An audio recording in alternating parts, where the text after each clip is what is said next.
Hello, good evening, happy Monday, and welcome to Fools Rush In. What a difference a win makes. The panel tonight seem in particularly joyous, festive, happy moods, and I can't wait to spend the next hour or so chatting absolute nonsense and Swindon Town with you. But before we say hello to each and every one of them, let's roll the titles. Take my take my whole life too, but I can't help falling in love with you.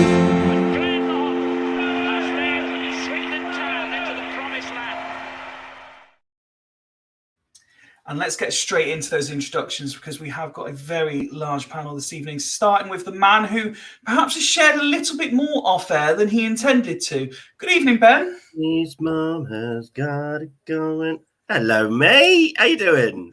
Very well, thank you. How are you? I'm all right. I'm good. We won. We did. Look how happy it's made you. Oh, big smiley face. Yeah. It did look in the lobby like the infamous Jack was going to be joining you as well, but did he just come for the titles and then disappear? He just came for the titles. He thought about being on, but he's welcome to. He's always welcome. He knows that. He's welcome to, but it's up to him. But yeah, no, all good today. Looking forward to the show. I've got my beer and I'm all tuned in and good to go. Good. Glad to hear it. And request for you to give a wave, Ben. Hello, Royston. How are you doing? Well, mate. If Jack was to join us, it would mean that this guy wasn't the youngest for a change. Good evening, Rich. Hi there, mate. You okay? Very well. Have you recovered from the darts? Just about. Yeah, it was a heavy one. Let's just put that one. But good. And if I'm sure everybody knows about that now anyway, so it's all good. Anyone who hasn't seen the pictures yet, have a look because Rich and his mates went dressed as the Seven Dwarfs, and our very own Dopey looked excellent. And there's some wonderful video footage of Dopey downing a pint. Not so much a pint, but on the Shiraz, I believe, tonight. Good evening, Craig. Yeah, evening, Fyfie. Yeah, I'm back on the Shiraz after fully recovering from the man flu. So yeah, a win at the weekend. Christmas is coming. You know, what could possibly go wrong now? You know, everything is rosy again. Or rosé, as may be the case. Unfortunately, not today, but yeah, that there's probably a bottle in the fridge, knowing me. But yeah. Someone who's already done the bottle in the fridge and back on the juice is young Nick. How are you, sir? Yeah, I'm good. Fyfie saw the best game of football I've seen for a long time over the weekend. Happy days.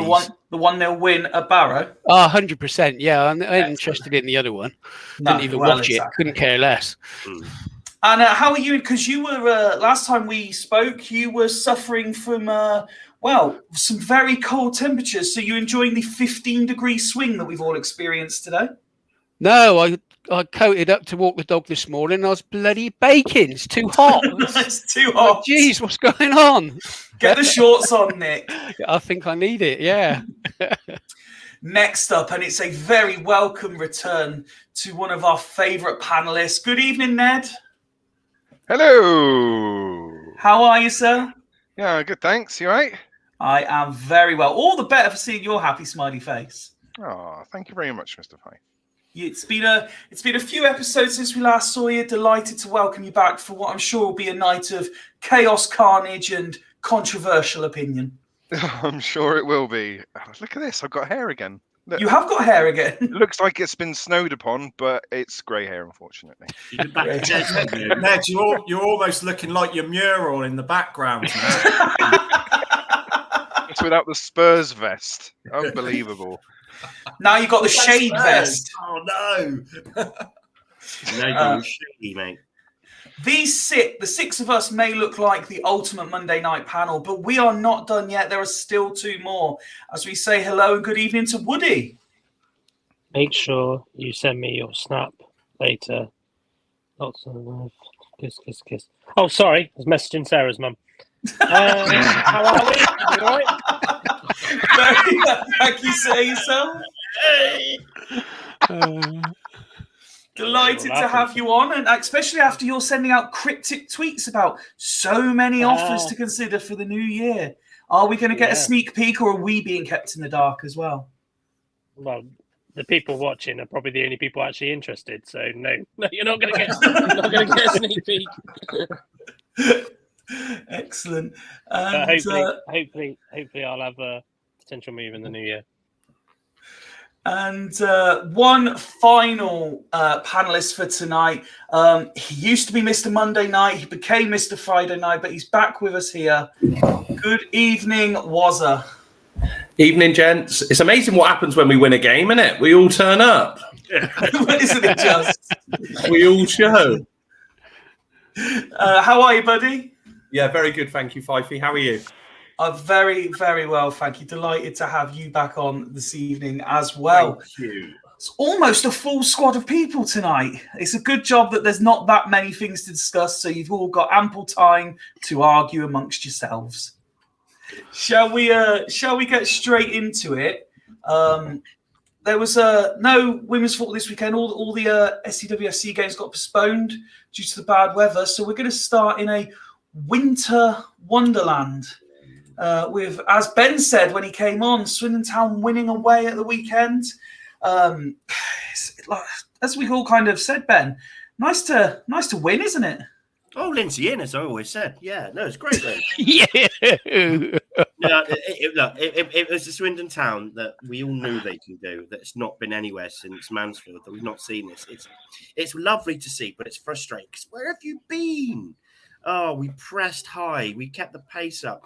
We on an awkward, windy pitch. I really was worrying about this because the pitch would have been horrible. It had been all suited for Barrow to shithouse us because of the game we played. And we didn't let them settle on the ball because it wasn't easy to play on. And we dominated the game. We pressed high. We moved it quickly in the final third, and we created lots of goal-scoring opportunities. And I know the goalkeeper let the first one in, but if it wasn't for him, we'd probably won about 4 or 5. So, yeah, great performance against a half-decent team. So well done, Town. More of the same. Makes a change. Come on, do it again, please. I don't know about you, Rich, but after the last couple of weeks of pure negativity and pessimism from BTB, this is all making me feel a bit uneasy. Yeah, I know. I know what you mean, mate. No, I think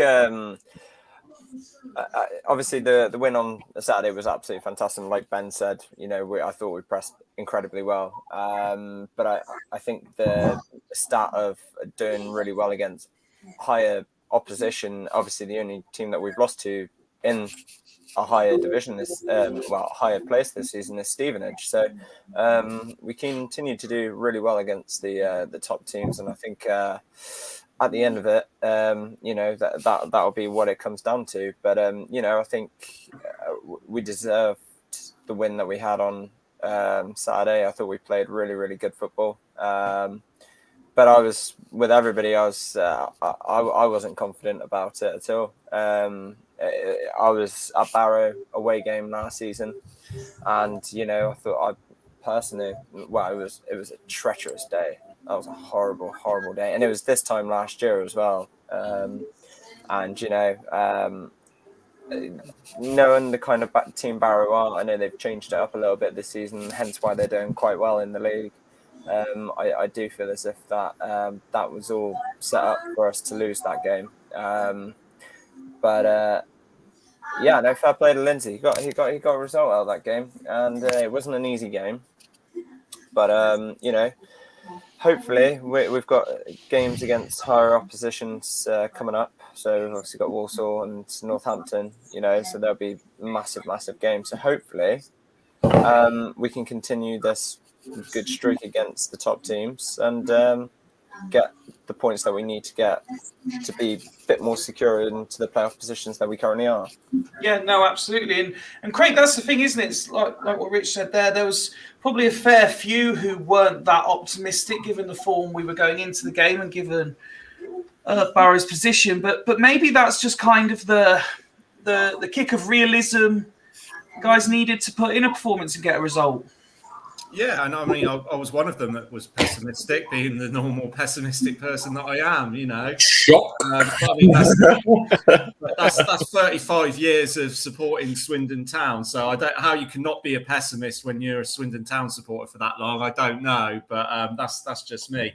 But I think the plaudits have been quite rightly given to the team and Lindsay. But I think it should be given even more credit because there's a misconception with Barrow that they're this shithouse team who play the long ball. They never have done.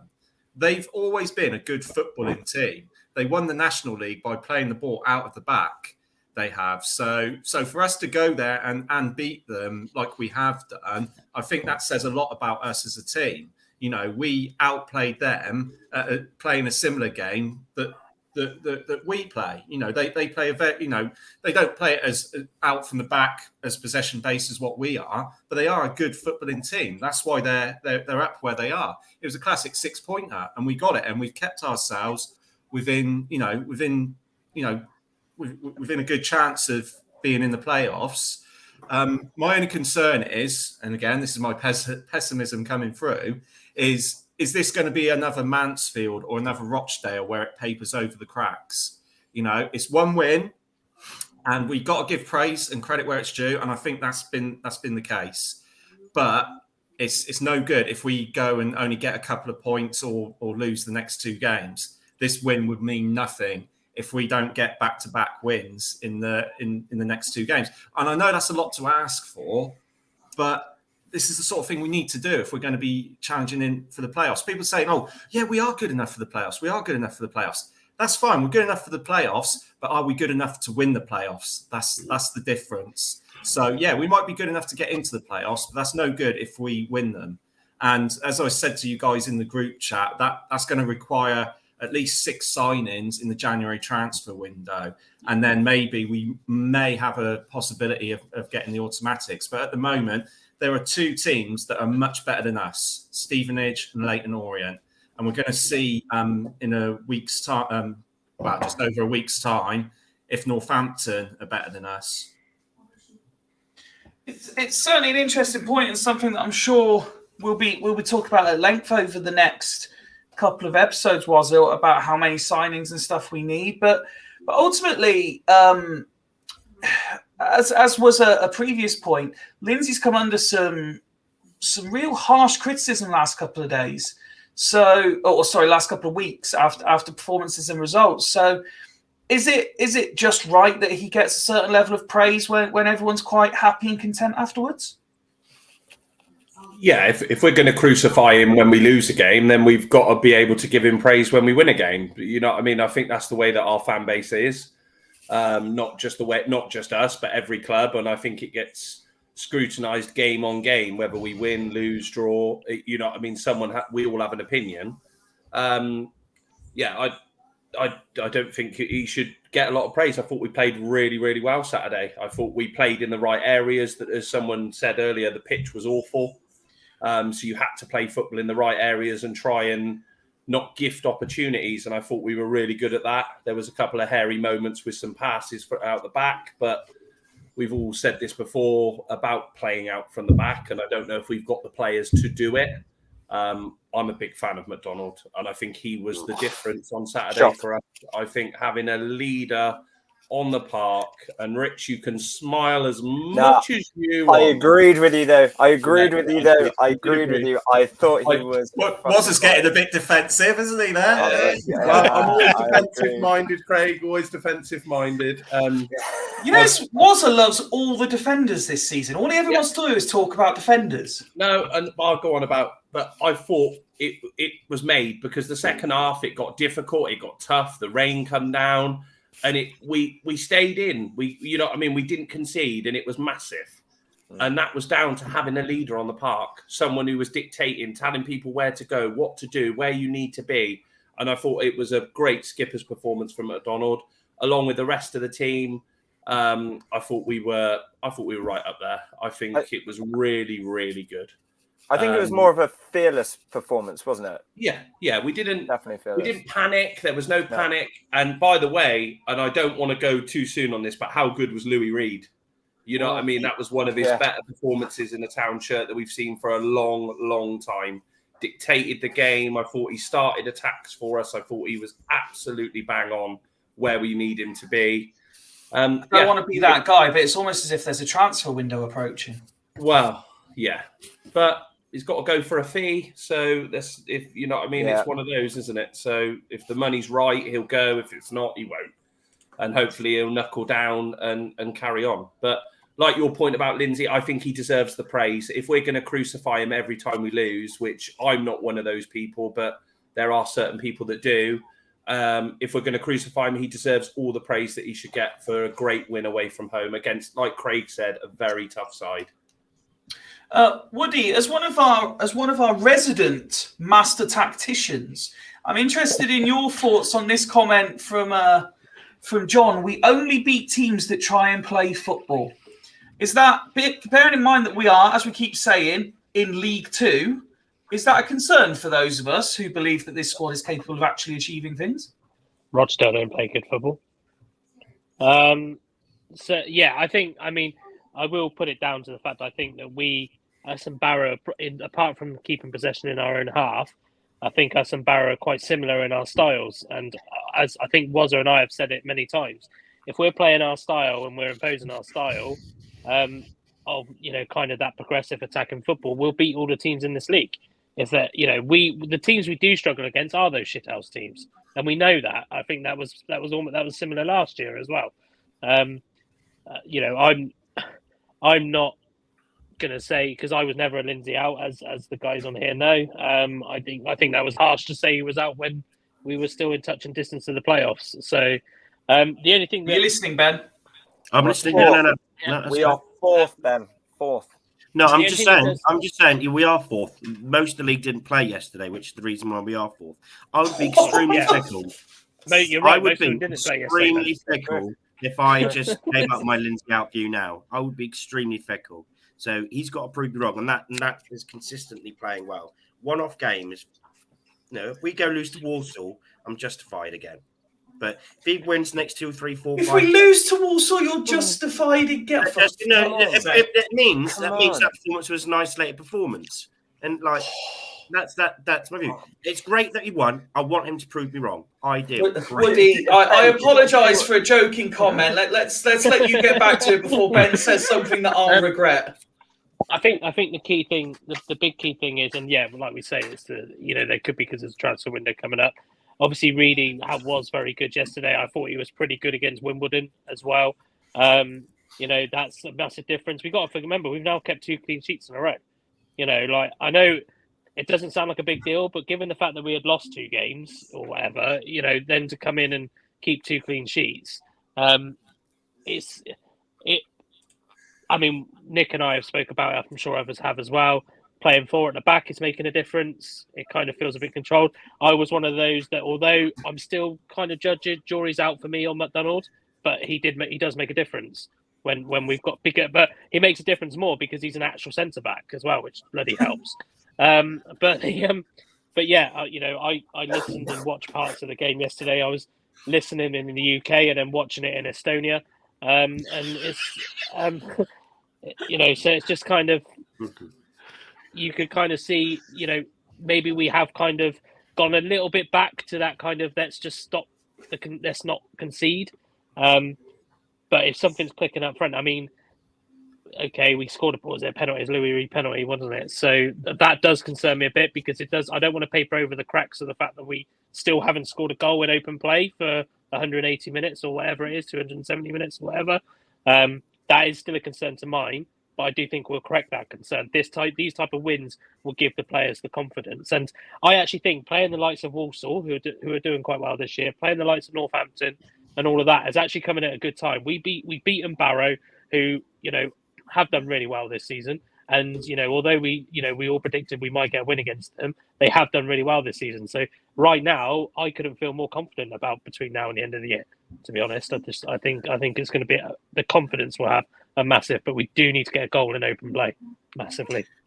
I'm ready to hand over to Ned for his view, but before we do, just to appease anyone who thinks they're in some sort of parallel universe, because I know Ben referred to games yesterday, and Woody's just said that he watched the game yesterday. The game was actually played on Saturday. Just to clarify for anyone who's confused about where they are. Well, it might depend in what time zone. What time zone Woody was watching in? Yeah, It's all right. You could pay your £10. Don't be tight. Ned, where are you on Saturday's game? I wrote down a few points here. I wanted to start off with giving credit to Scott Lindsay, because I was pretty harsh on him last time I was on. I didn't feel that there was, he had enough tactical nous to make some changes and get us through. But he did, and he's just got this wonderful knack of, proving me wrong whenever I come up with a valid point. So, So I just wanted to, massive shout out to the coaching staff. I also want to give a massive shout out to the Barrow ground staff, because considering the weather system that they have up there, to get the game on when everyone else was off, apart from one game, was a massive deal. So well done to them. And it was also mentioned on the day, but considering the amount of players that we had out injured as well, it was, again, massive, performance from the boys. So that was really good. I wanted to also state that morally, I had a bit of a an epiphany, because after seeing Mr. Adeloy so despondent after his miss, and then at the end, 90 minutes, I did feel incredibly bad, because I stated to you guys before, maybe on a different pod or whether it was off the pod, I can't remember, but I remember when I was playing in goal for Churchfields against St Joe's, and when I was having a torrid time, and the amount of abuse I was getting behind the goal from Dean McMacken and a few other people, I know how bad I felt at that point. So the last thing I think I need to do is to stop being so hard on the young man. So I'm gonna hold my hand up. The last thing you need to do is stop being so hard. Because those two things are the same. You're going to continue to be really hard on the young man. Sorry.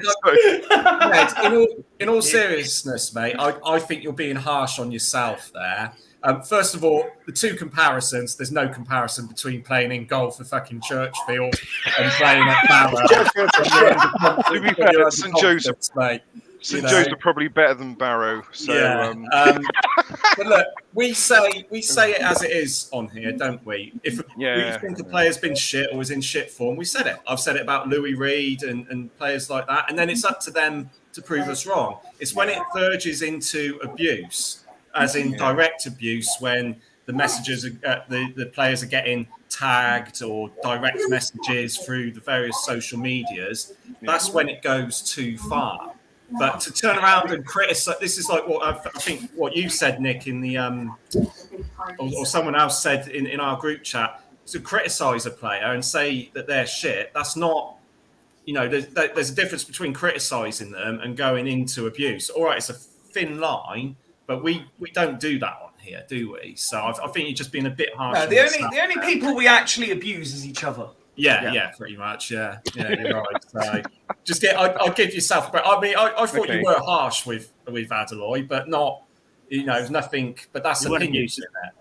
You don't, so I think you're being harsh on yourself as well, mate.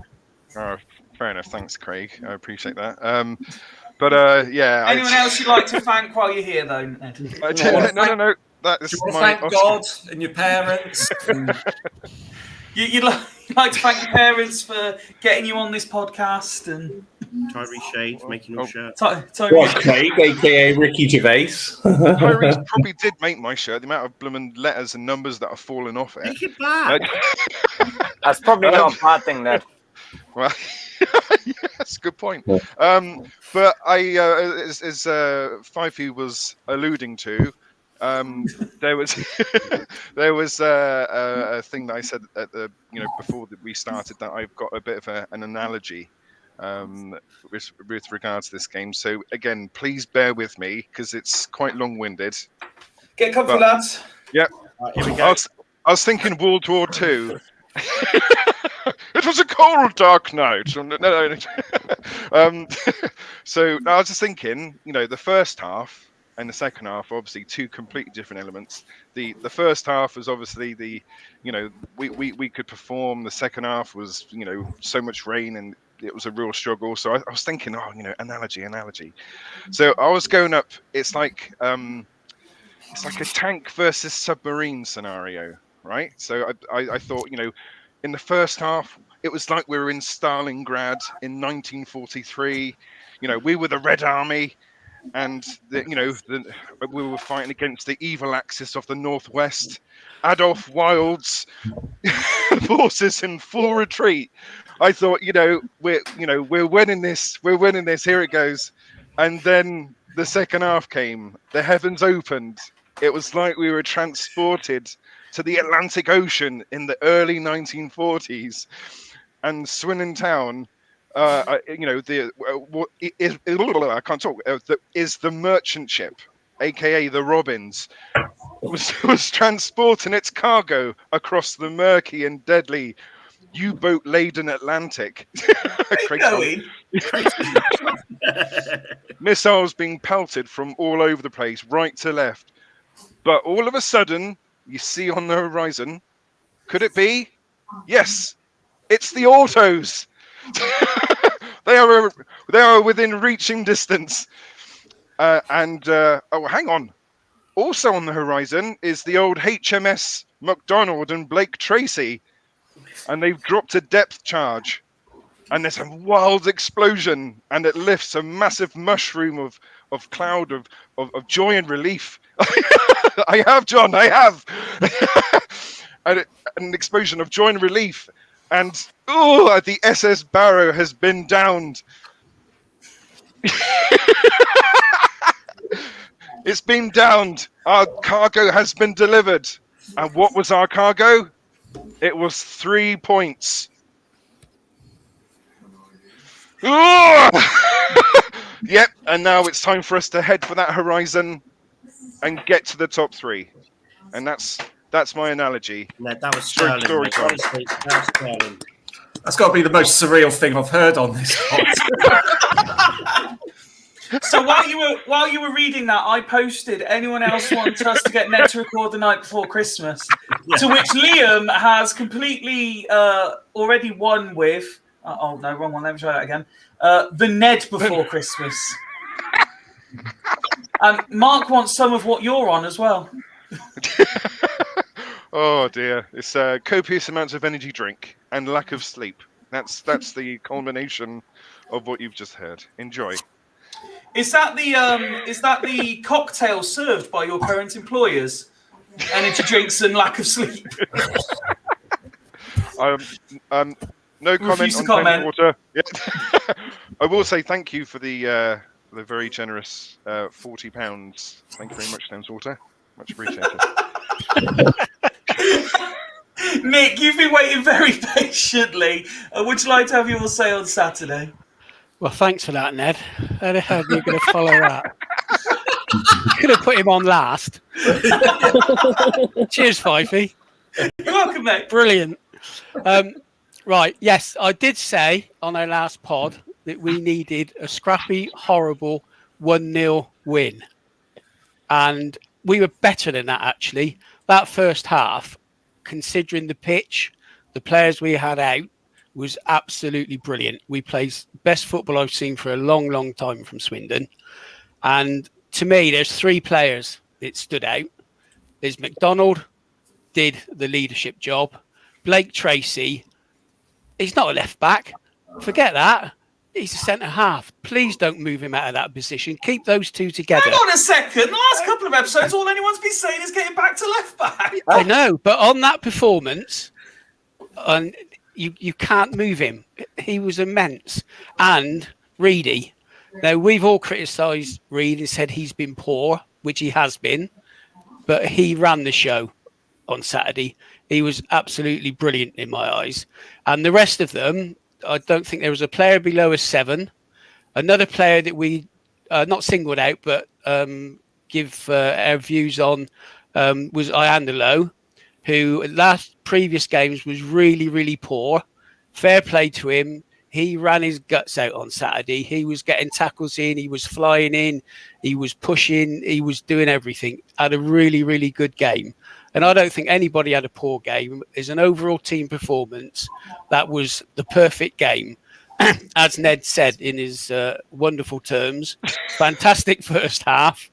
And second half, with that downpour, we just battled in. I mean, any of us who played football, in our youth, from my point of view, some of you might still be playing.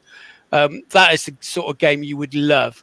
Play really well for one half and then defend for your life second half, and they did that. And if we can push on, keep to a back 4, keep playing the football, and then yes, playoffs should be there for the taking, and who knows where we'll go after that. So yeah, say that was the football I was so pleased with at the weekend. It was just brilliant, worth £10. And I have to say, I'll just flash this comment back up from Sean for each and every one of the fans who made the for round figures 500 round trip for it as well. Massive fair play for them and the resultant performance recognition of that. On the subject, we've kind of started to cover some of the points, but I was sent some questions in relation to some of the aspects of the performance, shall we say. And it wouldn't be us if we didn't mention Adeloy and obviously the chance and the aftermath. And I've been asked a question, and I'm not going to throw it to anyone. Whoever wants to jump in on it, please do. Let's open the discussion up. One question is, do the panel think that the endless talk and demanding from fans to have Charlie Austin back as a so-called saviour is having an impact on other strikers? Do you think it's had an impact on their psyche and how fans view our current striking options? You'd imagine it would be at the back of their minds because it's human nature, but for it to affect their performance, I doubt it. But they're all human beings. They all react in different ways. Some would be determined, won't they, to fight for their place, but others might not. It's difficult. You can't read the minds of human beings, but yeah, it might have affected them. I don't think we'll ever know that. I don't think that's what was for Adeloy. I think Adeloy's has been a combination of things of, being injured, not getting many chances, and just lacking minutes on the pitch really. And when he has got the odd chance like he did on Saturday, obviously he hasn't taken it away. And getting that first goal will help. I think it was really good that Jan Arke Fjortoft messaged him and publicly, supported him on Twitter and everything. And obviously Fjortov knows better than anyone. He went like 20 games before he scored his first goal. And that was when he was starting. He was starting for Swindon, whereas Adeloy hasn't had nowhere near as many minutes. So you like to think that Adeloy, I hope for his sake and for the club's sake, really, because, you want all your strikers confident and in competition for places. And let's face it, we need it because Wakeling's not on form. Jeffcott's inconsistent. So, if we all want a confident, in-form Adeloy at the end of the day, and if he can, if that, hopefully that can be a turning point, and he can just move on and be the player we all hope he will be. But it's that's going to be down to him at the end of the day, and to a certain extent Lindsay, if he gives him a chance. But I guess we'll have to wait and see. I think that's part of the problem, Craig, is that he hasn't had a run of games of getting 90-minute games under his belt. In different players take different periods of time to settle into a side, and I guess the other thing, we haven't seen enough of him to really judge on how decent a footballer he is. But is coming from, Ayr United in the Scottish Championship, and it might seem a strange thing to say, is League Two too big a step up for him? That Scottish standard, we're told it's poor. I don't know how you compare Championship Scotland to League Two, but it could be, is he at the right club? Some players come to a club and do well. We had McCurdy last season on fire. You talk to supporters of all the other clubs he's been at, and he's been absolute rubbish performer. He did it for us. It clicked. For whatever reason, it worked. So, I don't think he's been given enough game time to judge, and he needs that run. And it's, chicken and egg. You give him the run and he doesn't play brilliant and he doesn't score, then you're saying, well, he's not good enough. But until he has that run and starts scoring, we're not going to know. So it's a really difficult one. I think the pleasing thing was it showed how much he wants to do well, how much he actually cares about it at the end of that game. And, I hope he comes on and performs for us. He's wearing the number 9, and it'd be great if he could start knocking in a few goals. And good luck to the kid, and I hope he does it. I definitely think it's a confidence thing as well. I did watch a couple of the goals that he scored for Ayr United last season, and almost every one of them was literally the exact as to how it was set up for him on Saturday. He beat the last defender on the halfway line. He did every single thing right, and I thought once he beat that defender, my money was on him to put that in the back of the net. Absolutely 100% put that in the back of the net, and he didn't. And like I say, 90% of that, what he did was completely right. And if he gets more opportunities, more game time, more chances, he's going to get there. He's going to get that game. He's going to get that opportunity. He's going to get that chance. And if I was Lindsay, I would play him in the next game, because if he does, then that means he's got the confidence of the manager, and then he will get the confidence in himself to hopefully bag a couple of goals in the next run of games. If he doesn't, then we know where we stand with him. Do you know what I mean? I know the next couple of games that we've got coming up are important games. Every game's always going to be important. Every game is going to be important. Exactly. And you can't pick and choose which games you're going to play him in, because ultimately in this league, and as well we know, every point counts. So you've got to, the fact that he was given the number 9 number at the start of the season makes me believe that surely he saw something in pre-season for him to earn that jersey. Now, obviously things haven't worked out the way it should have done, and obviously so far anyway, but there's still a long end of the season to go. Still got the whole second half of the season to turn that around. If we look at McCurdy from last season, how many goals did he score before Christmas? I think it was only 3. He ended up scoring 25 goals for us last season. Now, I'm not saying that's going to be the exact same as Adloy, because Adloy is a completely different player. He's an actual striker. But, you know, you can't write players off, especially players that haven't had a lot of game time either. So, for me, he's already shown signs, especially just coming on for like 20 minutes, that he can do something. So, for me, it's to start him in the next game, give him that confidence, and obviously, if it doesn't work out, then that's for the coach to figure out as to why it's not working. So there must be something there that isn't working if it doesn't go to plan. So here's a question, and I want to ask this quickly because I think Woody wanted to make a point on the original question potentially, and I just want to avoid any accusation or stuff that we're pandering to the mood as it is now. Because let's be honest, for the majority of it's banter for. I'm the same with Shade when we talk about him, but a lot of the guys on the panel tonight, I've pretty much been the only one on Fools Rush In up to this point that has really said, give Tommy a chance. And I just want to, now all of you guys quite rightly are saying, if he gets a run, there's clearly something there. But it's getting that balance right, because obviously, and this links not just to Swindon, this is a cultural thing, because I was listening to the radio a couple of days ago, and the way things are worded is very interesting to me. Because they said, I think the number was 167, but the news headline said only 167 abusive messages have been sent to members of the England World Cup football squad.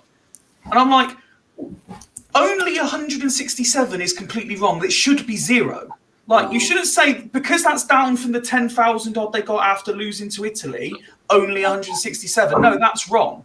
And this is where I'm very interested in how some of you guys would approach it, because, as I said, a lot of us would have written off Tommy already, but now we're saying he deserves a chance. And is that fair? Has he warranted deserving that chance yet? By the way, I've never written him off. By the way, no, I don't think anyone has. He's way down the pecking order for me, though. You know what I mean? He's not fit enough. He's not sharp enough. And I know that comes from minutes on the pitch, and you can't replicate it. His chance on Saturday, if he's confident and he's on form and he's fit, he bags that and he scores. It was just a striker that was completely lacking confidence and match sharpness, because he had no idea what he was in two minds about what he was going to do with it. He was either going to try and take it round the keeper. He didn't know whether to shoot first. But for me, he doesn't get in ahead of Jeffcott or Wakelin, you know what I mean, at the top end of the pitch at the moment. And that shows, because really Jeffcott and Wakelin haven't really been doing well, you know what I mean, at all, really. But for me, still, I don't see enough from him. I can't work out what striker he is. We say he's this hold-up striker, but I just don't see it. I don't know if he does enough for me. But we keep saying we haven't seen enough, so I get that. But he's still way down the pecking order in my eyes, and I think he's still way down the pecking order in Lindsay's eyes, because I think he prefers Wakelin and he prefers Jeffcott. He sees a player in those two, and I just don't think he sees what he wants to see in Adaloy and what he thought that he might have got when we signed him in the summer. I agree with Nick's point. I don't think the Scottish Championship is. I think it could be non-league level. Yeah. Do you know what I mean? It could be, and this could be that he was scoring loads of goals at that level, and he's not going to be good enough at League Two. I would love to be proved wrong, because, we all say, I'm not one of those either that's going to crucify the lad, and I would love him to prove us wrong, and I really do. But for me, I think he's way down the pecking order, and the first thing we're going to look for in January is a striker and another striker, and he could be way down for me. Again, just throwing it out there, because Woody's still waiting to make his point, but given this, and I am only doing it not to get a bite more than anything, so feel free to ignore me if you want. But out of interest, how highly do you rate the Australian top division in world football standings? Not very high at all. But you're happy for us to take a striker that's coming from there, potentially? Yeah, but Charlie Austin's got a pedigree and an experience and double standards there, surely, and a career behind him to show that he can score goals. You know what I mean? Yeah, Adelaide, higher we've seen levels. Austin- I don't agree with that, Fyfie. Austin's No, got but the point that was made was that the Scottish Championship is of a standard. yeah. And Yeah, no, we've brought in a player from that standard. So all I'm saying is, I completely agree. And like I say, I'm trying to get a reaction. You can't say the Scottish Championship is of a standard, but say the Australian League is of a standard, but you'd still happily take a striker from there. I personally don't think we'll get Charlie. I don't think he's the right mould for it. I don't think he's for us. It's not. That's interesting. It's not viable, is it? He's a mid-30s lad that's not going to offer us that pressing style of football that we played so well on Saturday. You put Charlie and Jake Wakelin's position on Saturday, we do not press as much as what we did on Saturday. Wakelin was an absolute runner, and I think that's what we go for. Don't get me wrong, we all love Charlie Austin. He done great for us when he was back with us, but I just can't see it working this time. I just really can't. And yeah, I understand your point of balancing the act with that, but Charlie Austin's got a career behind him where he scored goals at a good level, and Adeloy hasn't got that. So just again to balance the Scottish Championship argument, in the current league table where Ayr themselves are top, there is a 10-team division of which 6 of those teams have been Premier Division sides within the last couple of years. Yeah, but that's not really saying anything, Fyfie. The Championship in Scotland is about the same level as the National League at best. It's an odd one because you might have 2 or 3 teams that are probably League 2 or League 1 or maybe even Championship. But because of the nature of the Scottish League, there's, that's no different, surely, to us saying that the Swindon squad is capable of being a League 1 team. That you're basing that on nothing. No, it's not basing it on nothing. It's basing it on the knowledge that I've got on the Scottish football leagues. They are, you've got part-time teams in League 1s, Leagues 1 and 2, and they end up getting promoted into the Championship. You don't get part-time teams coming into League 2 in our league. They professional. They become professional. It's a big difference. You get attendances of about 1,000, 2,000 in some games. We don't really get that often, unless it's Salford, of course. But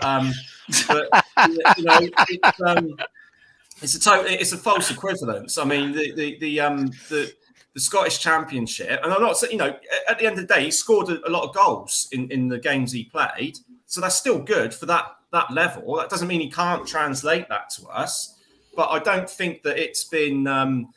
I don't think you can play up the Scottish Championship to be at the same level as League 2 in this country. Not by a long shot, mate. It's nowhere near as good.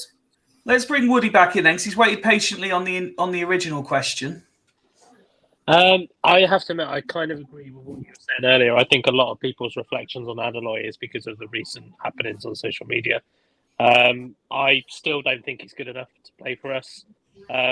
Even before we saw how upset he got, even before all of that one-on-one just summed it up for me. I'm sorry, but I get the confidence might be low, but come on, you're a professional footballer at the end of the day. And at the end, and this is a cutthroat world. If he was good enough, he would have been starting games ages ago. He's obviously not impressing in training, because he'd be starting games. He might have impressed pre-season, but who the fuck did we play pre-season? Pre-season's nothing. I genuinely do hope he does better. I 100% do not condone any abuse that he might have got. That's just one step too far. Direct messages that are apparently being sent. That's one. There's just no need for it. Yeah. But funny enough, all these people that were saying there's no need for it were the same people. If you look back on their profile, they were shouting Lindsay out. So they were the same people that were quite happy to see a manager lose their job, but then saying it's not appropriate for people to criticise Adeloy. Or abuse Adeloy, which they are right on the fact they shouldn't abuse Adeloy, but they were saying that somebody should lose their job who is arguably doing okay this season. So it doesn't change my opinion on him. I'm not going to change just because I feel sorry for the guy if he has had this abuse. It should not happen in football, but it does happen in football. But at the end of the day, it's a cutthroat world. It's a professional world. We talk about he's come from the Scottish Championship. We talked about Charlie Austin. We plucked him from 3 leagues below or wherever it was because of his goal scoring record, and it worked out for him. With Adeloy, it's just not worked. And I think, we could say we haven't given him enough game time in that, but if he was good enough, if he was better than Wakelin and Jeff got, he would be playing. It doesn't matter about his form. If he was better than them, Lindsay would be picking him. If he picks him next week and he goes ahead and bangs a hat trick, I'll eat humble pie. But I generally don't think he's good enough. I'm sorry. And No, that's mate, just my general view. That's exactly what I was looking for and kind of expecting, really, throughout the majority, in fairness. And you've actually, the professional in you has led me on to the next question without even knowing what the next one is. Do we think that Swindon Town fans are guilty of double standards? Why is it okay for fans to call out toxic abuse sent to Adeloy, but not the same level of abuse when it's directed at Scott Lindsay? Ben, you're one that spends a lot of time on social media. You would have seen a lot of what's been posted publicly. Do you think Swindon fans are guilty of double standards when it comes to defending players but criticising managers? Not really. It happens up and down the country. If I was messaging Scott Lindsay, calling him a knobhead and he's useless and he's a cunt in his own personal Twitter or text messages or all that, then absolutely, yes, 100%. I'm an idiot for doing that.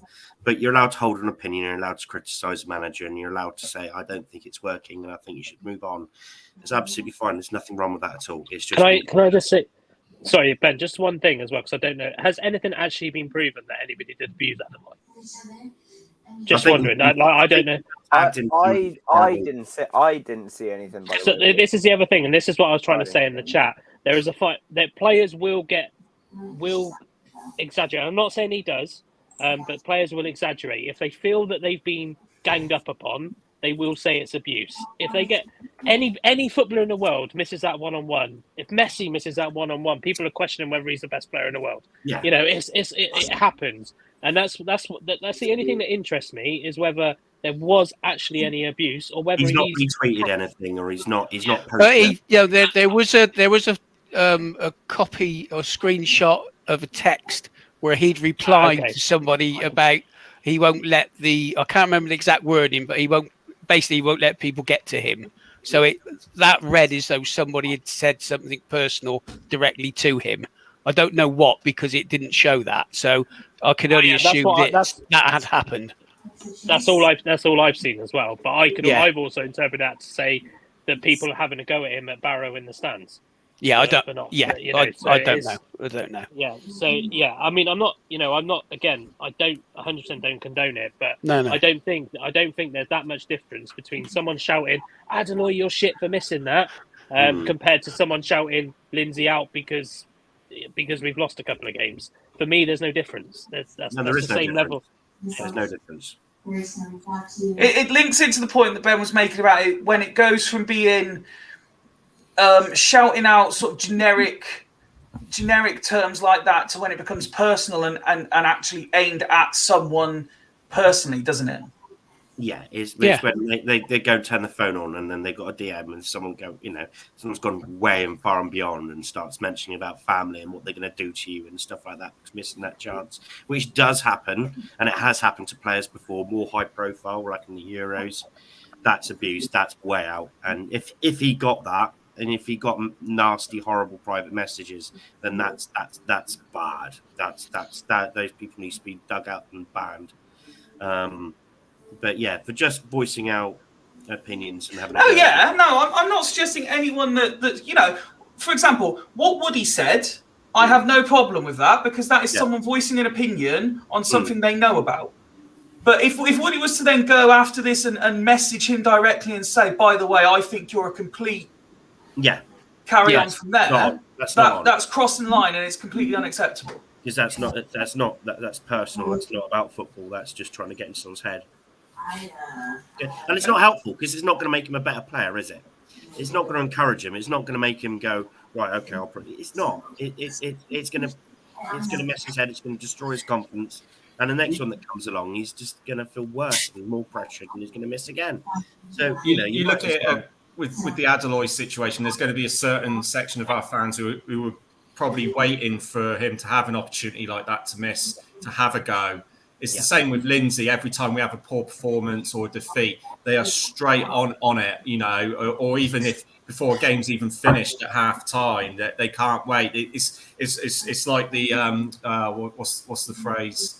It's like the vipers in the nest, that sort of thing. They're ready to sort of go, and I think that's probably what happened with Adeloy. To be fair, they wanted to use him, and every fan. This is the same at every club. fans that, you know, we're Swindon Town fans aren't unique to this, the minority that do this, but they look for a scapegoat, don't they, at the end of the day? And that's what it was a good thing that there was nothing riding in the end on Adeloy missing. Otherwise, it could have been 100 times worse. I imagine it would have got to that point. But yeah, it's as Woody said, it's something that happens in football. It's unfortunate. We're never going to stop it. But then it's up to Adeloy how he reacts to that now. And he's had a lot in the end, in a way, in a strange way, it might be a good thing. So you look at the support, like I said, with Fjortoft and other people, he's gotten a lot of support. So hopefully that's given him the morale boost he might need to kick on and do well. But I think you used the right word there, Craig, being a scapegoat. So certain players seem to get picked out for whatever reason, and it's happened over a long period at Swindon. And one player who missed a golden chance to put us 2-0 up, and I haven't seen one bit of criticism, and that was Darcy. He was through. All he had to do was take that first touch lob, and he would have scored. But he messed it up, and nobody has said anything about that. Shade missed one as well, didn't he? He scuffed one. Oh yes. but unfortunately, there are certain players that, whatever they do, they get criticised, and there are others when they miss simple chances. It's hard luck. Oh, he tried. So, and that's always been the case, and sadly, it will always be the case. Why it is, I don't know. Anyone who pulls on that red shirt, we should give full support. Yes, we can say they had a bad game, like we've talked about. Iandolo had 2 really poor games, and we all highlighted it, and it was stating a fact. And as I said earlier, he was absolutely back to near his best on Saturday. So players go through, different stages of form for all sorts of reasons. So, and Air fans are no better and probably no worse than any other set of fans. We've go on. Sorry. I was going to say, I don't think it's any coincidence. Obviously, there's a lot of worry and. Sorry, Ned. Can anyone else hear someone's like telly or something really loud coming through? Yeah, I can. It's not mine. Any idea whose it is? No, I'm in a room without a telly. Could be. Oh, it's gone now. Whatever it is, it's gone. Just on mute. Well, the only person that can do that sort of stuff without moving is Rich. So, telly off. Or just use the remote, obviously.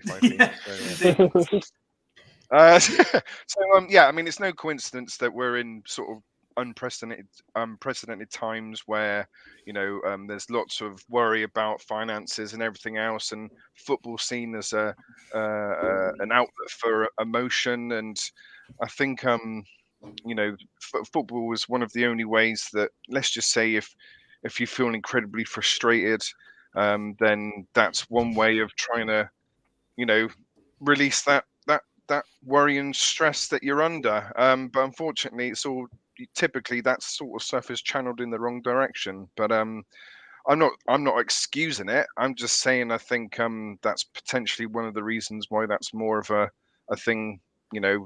More recently, obviously we're going back to like 70s and 80s when poll tax was introduced and all that sort of stuff. Obviously when football hooliganism really started to come in, all the venting the frustration and everything else. But I think that's possibly a factor as well. Just there's a lot of shit going down right now, mother lover.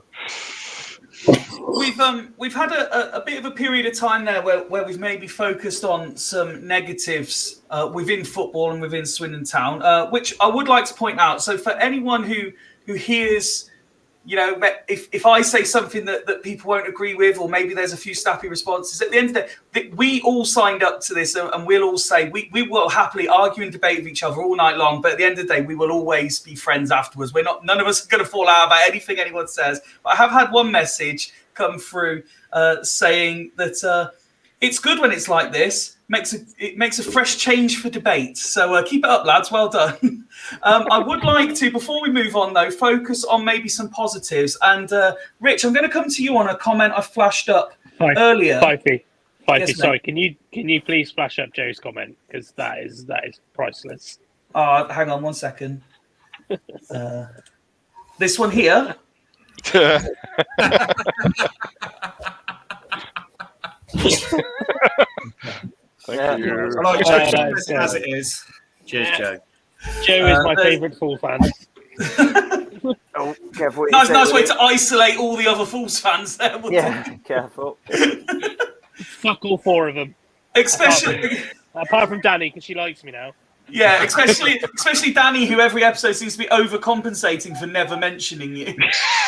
Yeah. Rich, I want to come to you, and I'm going to be honest. I just got to find this comment again now. I had it ready until Woody asked me to flash the other one up. I'll be honest. I don't want to get it wrong. But there was a comment made earlier. Here it is, about the young lad that came off the bench, whose name I've not learned how to pronounce properly yet. But I remember you mentioning him earlier in the season as someone to keep an eye out for. It was Joe that said that, but yeah, I'll take the credit. But I did see. I'm sure we've discussed this. No. Yeah, no. I think he It was Joe. I think he played in in one of the pizza trophies anyway. He came on a sub in a couple of them. He did. Yeah, and Definitely came on against Warsaw, I think. Yeah, but yeah, that's right. But I think it was pre-season where really he was showing. Wow. Easy waddy. Yeah, it was apparently showing. I didn't get to see a lot of the preseason games, but apparently he was like hands down one of the best players. He's 17 years old. He came on. He had absolutely no fear whatsoever. And do you know what? I mean, with the touches that he did have the ball, he was very effective. I mean, he set up Adeloy for his absolute sitter of a chance. And you know what? I think this kid.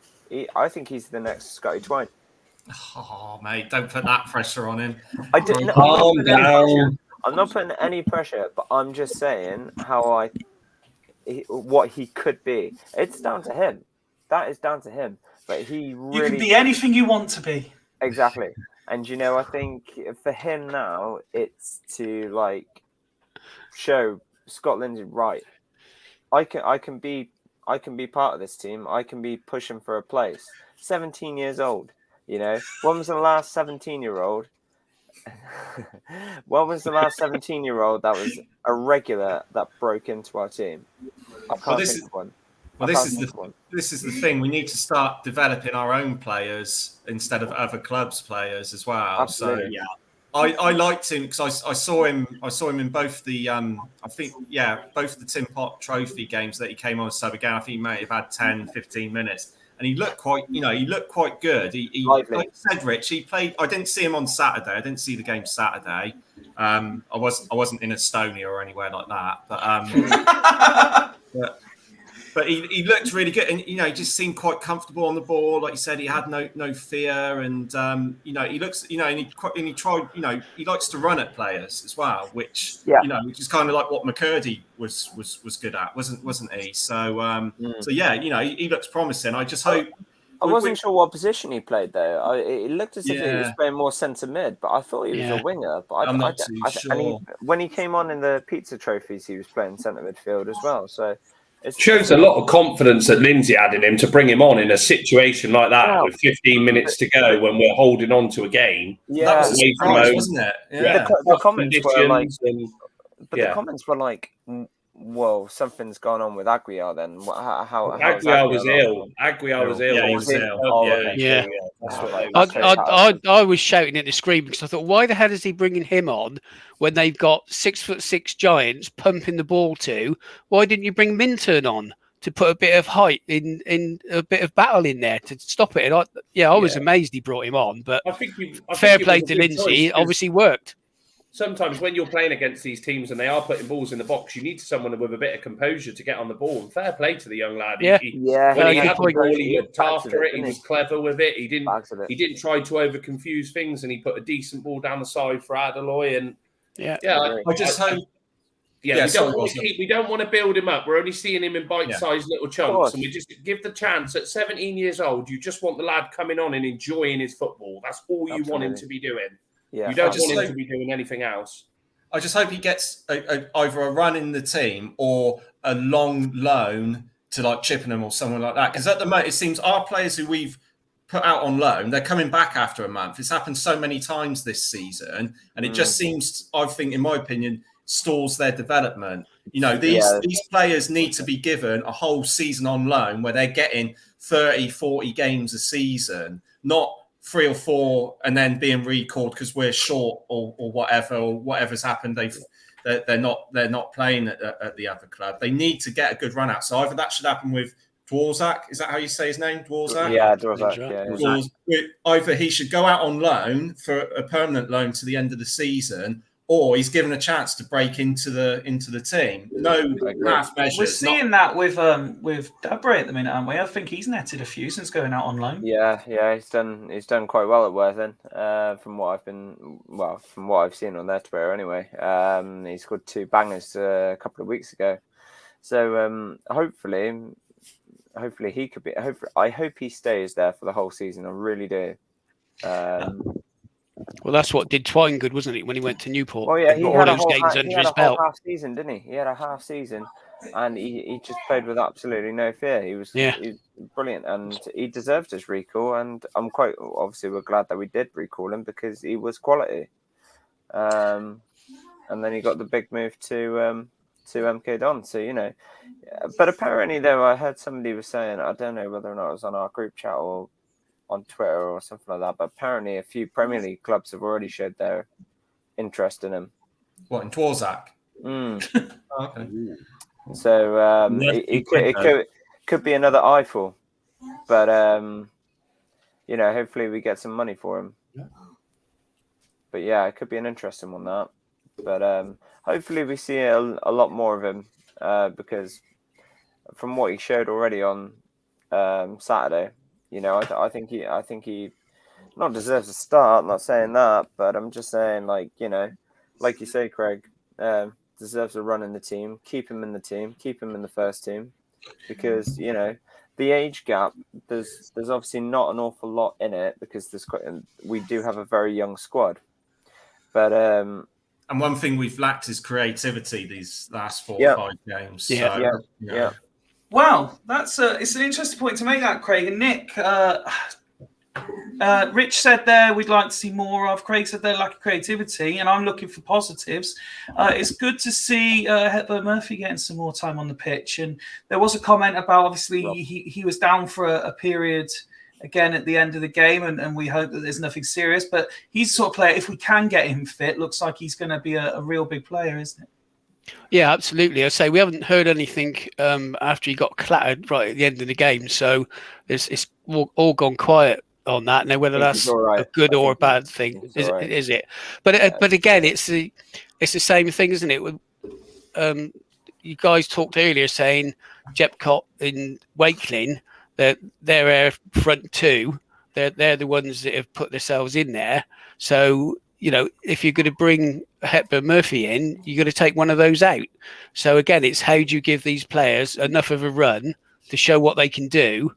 But we do need 4 decent forwards that puts pressure on the ones that have got the shirt, and they've got to earn to keep that shirt. And the ones that are pushing for it have got to show what they can do in training. And like we've said for ages now, the sad thing is, there's no B team. There's no other competitive games that they get, and they lose that match sharpness, which is what was said earlier, that Adeloy hasn't got the match sharpness. Well, the only way you get that is by playing games. So it's a very difficult one for any manager, coach, is how do you square that off? Because earlier in the season, Jepcot and Wakeling were doing really well, and you can say, fair enough, they were our front two, and they were delivering. They haven't the last few weeks because we haven't scored from open play. So does he change it? If Hepburn Murphy's fit, does he put him in? I don't know. It'll be interesting to see what the teams are over the next few games and how he pushes that. Because on the whole, for this league, defensively, we're pretty good. And we've got enough cover there with how we played Saturday, with the number of players that were out and how flexible we can be. Midfield, on paper, and I know we don't play the game on paper, we've got one of the best midfields in the league with the players we've got. And it's just up front where it's not quite clicking. Now, it could be we bring these players in that get up to match fitness, and the likes of Hepburn Murphy, and we push it on in Adeloy, pushing Wakeling in Jepcot, it might click. I hope it does. And if we can get that front line working, then we're there for playoffs definitely, and we could even push for that third place. One last positive before we move on, Woody. Despite the poor form of recent games, that win takes us back up into the not great, but certainly not awful, the handy position of fourth. So if you're having a bad run of form and one win puts you back up there, you're doing okay. Yeah, I've always said that I wasn't too put down by the fact that we lost 2 games in a row, to be honest, because I think this league is quite surprising in that matter. I think there's teams in the lower half of the table are taking points off teams in the top half of the table. I think the league is closer than it looks, than it first originally looked. I still think that, we're in a good position. We've got a couple of games in hand, but even I say at any stage of the season, if you form and points is what matters at any stage of the season. So for me, I know we had a discussion on the group the other day, but on the WhatsApp group the other day, but I'd rather have points than have games in hand, because those games are going to have to be played on Tuesday nights and things like that. So it's I'm still feeling relatively positive. I think the next 2 games are key, but then as Craig said earlier, and rightly so, every game is going to be key now. I think it is going to take that. It could be one loss and we're straight back out of the playoffs again. I think it is that type of league this year where it's just constantly yo-yo in and out. But I think given, and Nick said it a couple of times tonight, and I fully agree, considering the amount of kind of injury problems we have at the moment, or we had, or unavailability, and the fact that we've had to change our defence so many times the last few games, we're doing bloody well, really, when you put it down to it. But it does highlight, is our depth in the squad strong enough? We do need probably more players to boost that depth. I was thinking, as we were talking earlier, about if we bring in 2 strikers, do we then use that as an opportunity to send Adeloy out on loan or something, to go give him that confidence boost in the National League or something like that, and it's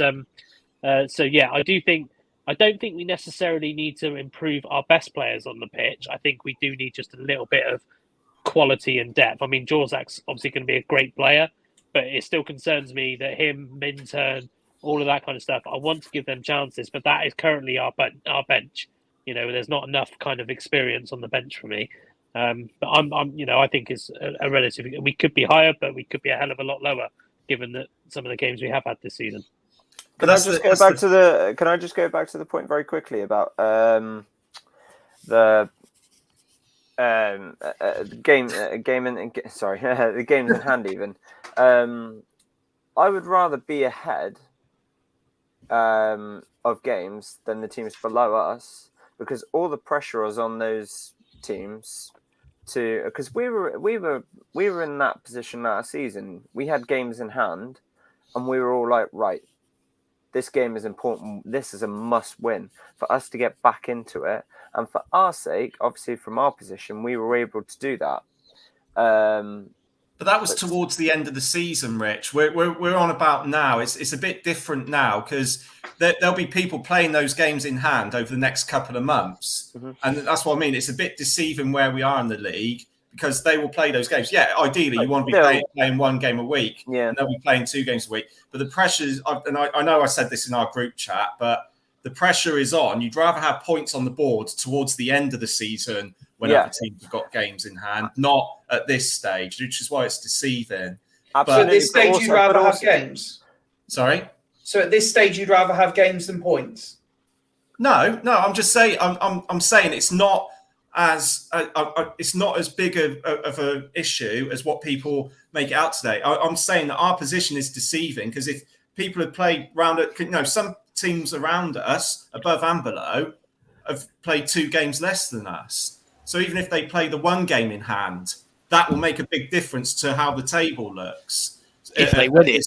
at this stage. Yeah, exactly. But, But so that's what I mean. It's a bit deceiving that we are in 4th place, but I ain't got an issue with that. And going back to what Woody was saying about us being in that position and not being too worried with our form, I think the problem with those 4 games wasn't so much the actual defeats or the draws themselves. It was the manner of them, how poor we were against poor teams. All 4 of those teams were poor. Crewe, Wimbledon, I can't remember the other two now, but all 4 of them weren't good. They weren't good teams. They didn't play well, but neither did we. And I think that was the issue where fans were getting a bit worried and a bit pissed off because we just looked so poor against poor teams. But if we keep doing as well as we do against teams that are better than us, then obviously we'll be okay. But as Woody said, it's incredibly open at the moment. So we're gonna yo-yo for a good while. I think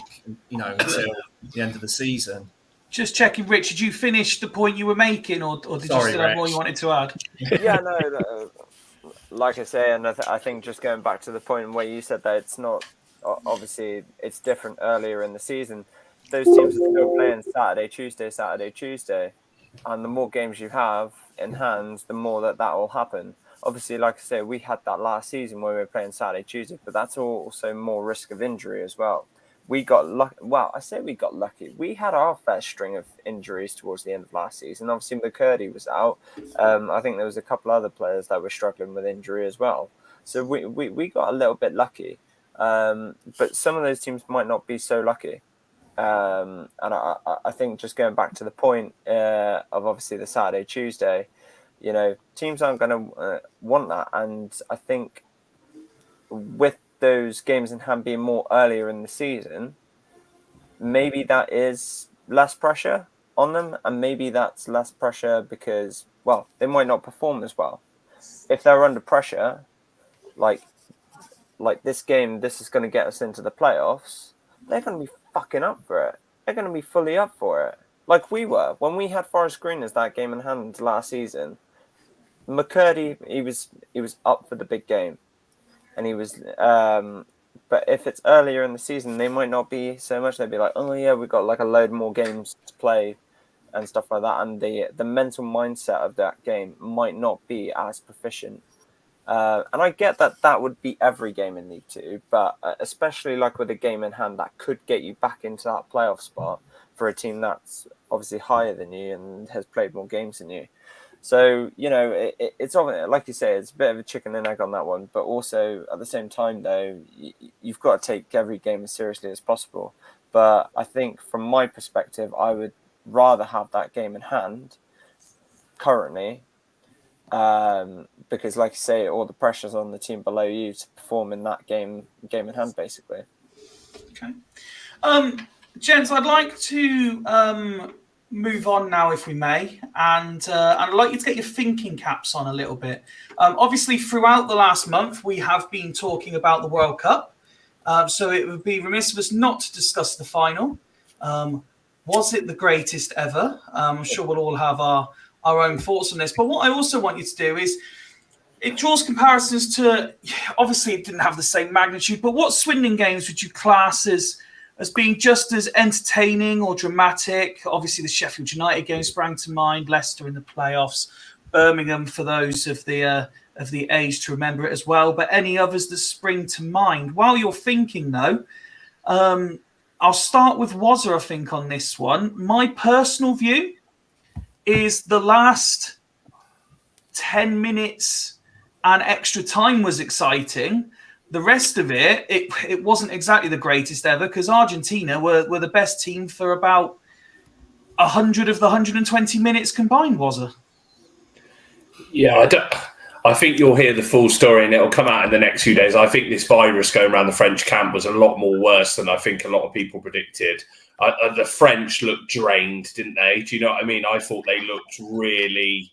And I don't think they'll make that as an excuse because I don't think that they won't be allowed at the end of the day. They're professional players. But you know what I mean, write the French off at your peril. Yeah, Argentina dominated the game, but when you've got a player like that who he just dragged his country back into a World Cup final. I thought the second goal that he scored as well, the finish. Oh, unbelievable. Yeah, I thought it was absolutely top draw. Yeah, I agree. I thought the last 10 minutes and then the extra time was really exciting. You could tell the teams didn't want it to go to penalties because they were both going for it in extra time. The chances were going and it was getting created. Yeah, I'm quite happy for Lionel Messi, to be fair. I think he's been an absolute, you know what I mean? For me, there's no argument. When people say to me Messi or Ronaldo, I've said Messi all day, every time when I've spoke about it. And it's proved it for me now. I just think he's at the pinnacle. I think he deserved a trophy like that. And I thought he showed why. I think as much as we can say about Mbappe, and I thought he was class as well, when it got to 2-2, Messi dragged Argentina back in, didn't they? Do you know what I mean? I thought it was two top players for their countries that were giving it their all. And I thought it was a great final, and I agree with what everyone said. I don't think we'll see a final like that for years. I thought it was so open, two good teams. Argentina had the most of it, but the French, but I think Argentina thought they had both hands on the trophy, and then at 10 minutes it just blew. But yeah, very good final, and I enjoyed it. The only downside, there was no blooming England, but well, you can take a minute now and get your thinking cap back through the history books of Swindon Town for exciting games. Now, I want to throw it over to Ned next. As a former goalkeeper yourself, explain Martinez's save in the 119th minute. You're asking the wrong person. I as much as I would have wanted to watch the World Cup final, I had my brother around, so sorry. My brother wins. Yeah, my brother and his wife and their two kids win every single day of the week. We had it on in the other room, so if anything did happen, we'd run in there, obviously. But yeah, Martinez has done absolutely nothing apart from save penalties in this competition. So, you know, you look at statistically. I mean, was it in the 90 minutes? Was it one shot on target they had that didn't go in? But yeah, I mean, I don't know.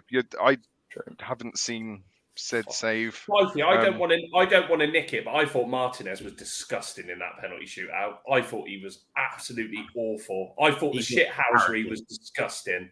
Yeah. You know what I mean? He did it in the. Wait. Is that disgusting? So this sounds a stupid question, but is that disgusting in a good way or disgusting in a bad way? No, in a bad way. I thought it was. Look, I can have him dancing on the line, but throwing the ball away and shit like that, I thought it was awful. And it's not the little shoulder shimmy afterwards. No, but the referee should have took control. Like, you know what I mean? He was throwing the ball away and making the player go and get it 20 yards to the left or right. I thought it was shit from Martinez, to be perfectly honest. I understand the psychological side, but yeah, save a penalty, mate, no problem at all. But don't do that shit, sir. Who was it that was saying they loved it? Craig. Me. Go on, Craig. Yeah. No, because I love psychological warfare. I think that's fucking brilliant. I think that's what penalty shootouts should be like. It should be, you know, it's one against one, isn't it? They should be. There should be that sort of shithousery and fucking around. Yeah, but what can the penalty taker do, Craig? What can the penalty taker do? Well, the penalty taker. So, do you not think Jorginho is a bit of a shithouse when he takes penalties? When he does his little hop, skip, and a jump and fucking back heel? Yes, but they pull him up for that. They can pull him up, so the keeper doesn't get pulled up for what he did. But then, if you pull Jorginho up, if he does that hop, skip, and stops, then they stop it and go, no, you retake it. You can't do it. How many players have taken penalties where they've stopped and pissed about with it and everything? They've had to retake it in this World Cup. None of them. I mean, look at Lewandowski. He took, I think, 2 penalties in this competition, hoping to miss so he could do retakes. Yeah. Look, you're probably right, Wazza. The chucking the ball away, that's not within the laws of the game. That's the main thing that annoyed me. The referee lost control there. But I think if it's within the laws of the game, they should be allowed to do it. But I think that there should be more of that because it's just so entertaining and so intense, and it's a battle of minds, isn't it? Who's going to cave? I just love that, and and also as we're talking about Martinez, what he did with the trophy at the end, pretending it was his knob, was fucking brilliant. And there's a picture of a Qatari official stood behind him. That was just the picture of the World Cup for me. That was just how I felt about it with the penalty shootout. Although saying that, being the hypocrite that I am, if he'd have done that against England, I'd have been fucking outraged. So. There we go. You've got to say, at the end of the day, an Aston Villa and a Brighton player won the World Cup. What's all that about? Yeah, it's crazy, isn't it? Now let's just put it on record. So everyone quite rightly has been talking about their teams of the tournament and stuff. And I'll still believe that Bellingham was one of the best midfielders. But for all the talent in the French and the Argentina sides, McAllister for me has been unreal this competition. Yeah, McAllister's amazing. McAllister, I was going to say McAllister. Yeah. I thought that Enzo Fernandez about was him getting the Messi number, wasn't it? He might be the one to take the next when Messi retires to have Messi's number. They'll retire that number now. Nah, they didn't retire it after Maradona. That's true, they didn't. No, I thought that Enzo Fernandez was one of the star players of the tournament as well. Thought he was absolutely incredible. I mean, I don't really know much about him either, but his shots on goal ratio was just ridiculous, and he chipped in with the odd goal or two as well, some really good ones as well. So, yeah, I think he'll be a name that some of the bigger and elite teams will be looking at. I think already are looking at. So, be interesting. He's got the best teeth in international football as well. Yeah. Nick, I've got a question for you. As the only one of us old enough to remember Hurst's hat trick, Mbappe, the latest one to get one in a cup final. You're asking the wrong person on two counts because I never watched it either. No, I didn't watch the 66 game. I said once England were out, I wasn't interested in the semis. I didn't watch either of those. I agreed with what Ben said last, was it Friday, about the Arges. Not quite in the same language. So I had no interest in them winning it. The French put us out. I had no interest in them winning it. So I didn't even watch the final. How disappointing. Would anybody like to discuss Mbappe's hat trick then? I didn't watch not the hat trick. No. Yeah, it was good. It was good. Especially that second goal was unbelievable. That's such a good goal.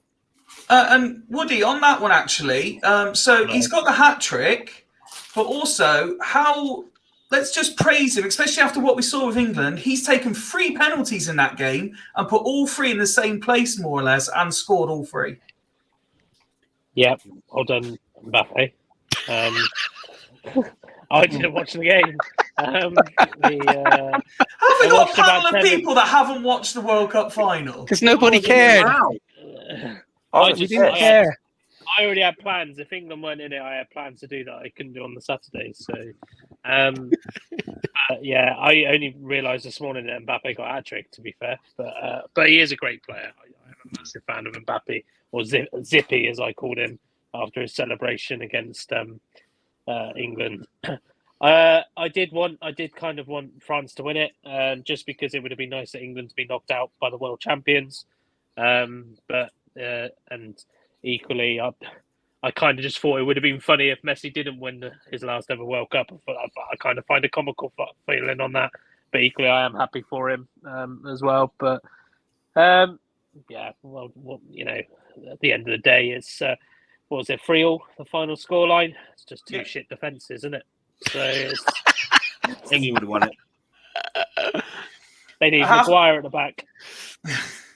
Well, indeed. Well, let's move on to the second part of this conversation then. With the exception of the ones I've already mentioned, can anyone recall any other overly exciting or dramatic Swindon games from your history supporting the town? Was it straight in there? So, go on, Was. I think Ben was going to say what I was going to say. Right, I'll go say first. 3, 2, 1. 3, 2, 1. Sheffield Wednesday. Oh, no, I wasn't going to say that. Right. Go on, Wazza, which one's yours then? For me, it was Charlton away in the playoffs. Yes. That was mine. That was phenomenal. It was the most emotional roller coaster of a game that you would ever go on.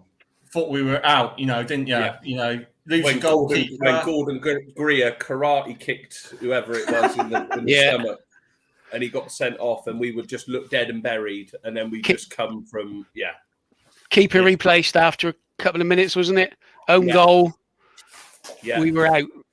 And then that atmosphere. Everything that could go wrong went wrong. Wasn't it? John Paul McGovern just decided to run down the middle of the pitch, and he bundled a ball through, and the keeper and the defender confused themselves, and Danny Ward just nicked in the middle. Oh, that was just crazy, wasn't it? Yeah. That goal was like, how the hell did that happen? How did we score? Yeah, 100%. So, for anyone that didn't see it, Nigel, I flashed a comment there, said Tranmere's second leg playoff semis was tense. You guys quite rightly mentioned Charlton. I would also throw in the Brentford one, similar, in terms of late drama in that one as well. The Sheffield Wednesday one, I think we were 2-0 down after 84 minutes at home. Oh, God. Yeah. And Sam Parkin got up one. I think Rory Fallon got the other. Fallon scored that, yeah. We won 3-2. I remember at that game, and that just stuck in my head. Unbelievable finish to a game. Yeah. Also, the Leeds game in the League Cup when Paul Robinson scored the header right at the end. I know it wasn't. Obviously, it wasn't a good result for us in the end, and it was still dramatic. Penalties, but we dominated them. We should have fucking won that game. Strong Leeds team as well. Yeah, it was. That was a full strength Leeds side. It was. We should have been. I can go back into the League Cup when we played a full strength Liverpool side managed by Shankly, and we beat them 2-0. And Shankly moaned about Don Rodgers did nothing apart from he scored 2 goals. and yeah, I so wish that was on film somewhere because they had their full proper Liverpool side out then. That was just Rodgers at his best. On the subject of what a shock! A Liverpool manager gracious in defeat. Yeah. Sorry, Rich, you had one, so you throw it before I do. I was just going to say, are we just talking about away games, or are we talking about? No, any Swindon game that was dramatic. Swindon and Wigan. Swindon Wigan, yeah, nice. Can I throw in the Stoke game? Yes, 4-3. Yeah. Stoke game was mental. Yeah. Madness. Corin scored a hat-trick and Paolo kicked him up the arse. He did indeed. Against, and then you had at one point Stoke had, I think it was Peter Crouch and Kenwyn Jones as their front two. Yeah. Against Paolo Swindon. Crazy. Absolute power. We were such a good cup team back then. Such a good cup. Oh, yeah. Any other games springing to mind for anyone? I want to say the Swindon and Northampton one. Okay. The one when Di Canio ran down the pitch. Oh, yeah, that is one of my most favourite goals. In recent times, when Leiden scored against Northampton, that was cracking. That was unbelievable. And when Doyle really cold. Plymouth. Yeah, and when Doyle scored on New Year's Day against Plymouth, we've had some cracking games. We have had some. Look how happy this section's made everybody. Just reminisce.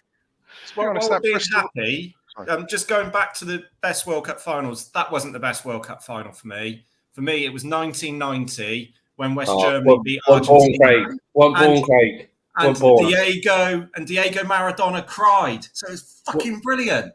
One ball, Craig. Yeah, I got that. I heard you the first time you said it was there. And the Argentinian defender in the very next game in professional football was the Swindon Town. Yeah. Ned, you were going to say something before the 90 World Cup final came into conversation? Oh, I was just going to say last season's, was it last season? Bristol Rovers game. Yeah, it was last season. Away. That was really exciting. And to be honest, the Forest Green game as well. Season before. Was it the season before? No, same season. Same season, yeah. I've got a game. Go on, what's it? Bristol City Derby, Rory Fallon's overhead. That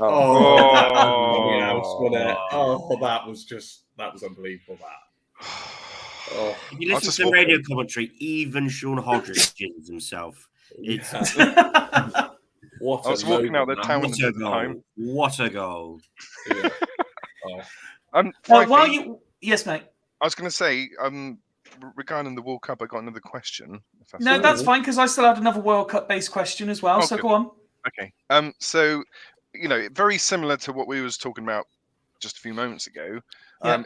If you was a scout for a middle of the road Premier League side, Yeah. someone like West Ham, Newcastle, that type of thing, what players would you sign? Half the Based Morocco off- team. Yeah, half the Morocco team. The player that I thought had a really good World Cup, who probably wouldn't cost the earth, Brill Mbolo. I thought he was. Yep. Mwah! So I thought- I've seen him play for quite a while now, and I'm still like he must be about 25 now. But I 24. remember when he first came on the scene and stuff like that he was going to be like this next big player and next best player, like sort of thing like that. And he's got all the ability in the world. He's got pace. He's got, some would say, finish and stuff like that. But it's taken him quite a bit of time to actually put his name on the actual map. And yeah, he did well for Switzerland. But I kind of wonder when we're actually going to see him in the Premier League now, because or at a really, really good team. Because I'm trying to remember who he actually plays for League. He was playing in Belgium. It was Schalke? Schalke, and now he signed for Monaco. Ah, that's right. Yeah. I mean, I would happily see him up top for someone like West Ham and Newcastle. I think he would be fantastic. Newcastle have got Callum Wilson. I think they're fine. I could actually see him playing for Newcastle though. That's the type of team that I would actually see Mbolo play for. To be fair, yeah, be good. There was a young Kylian Mbappe.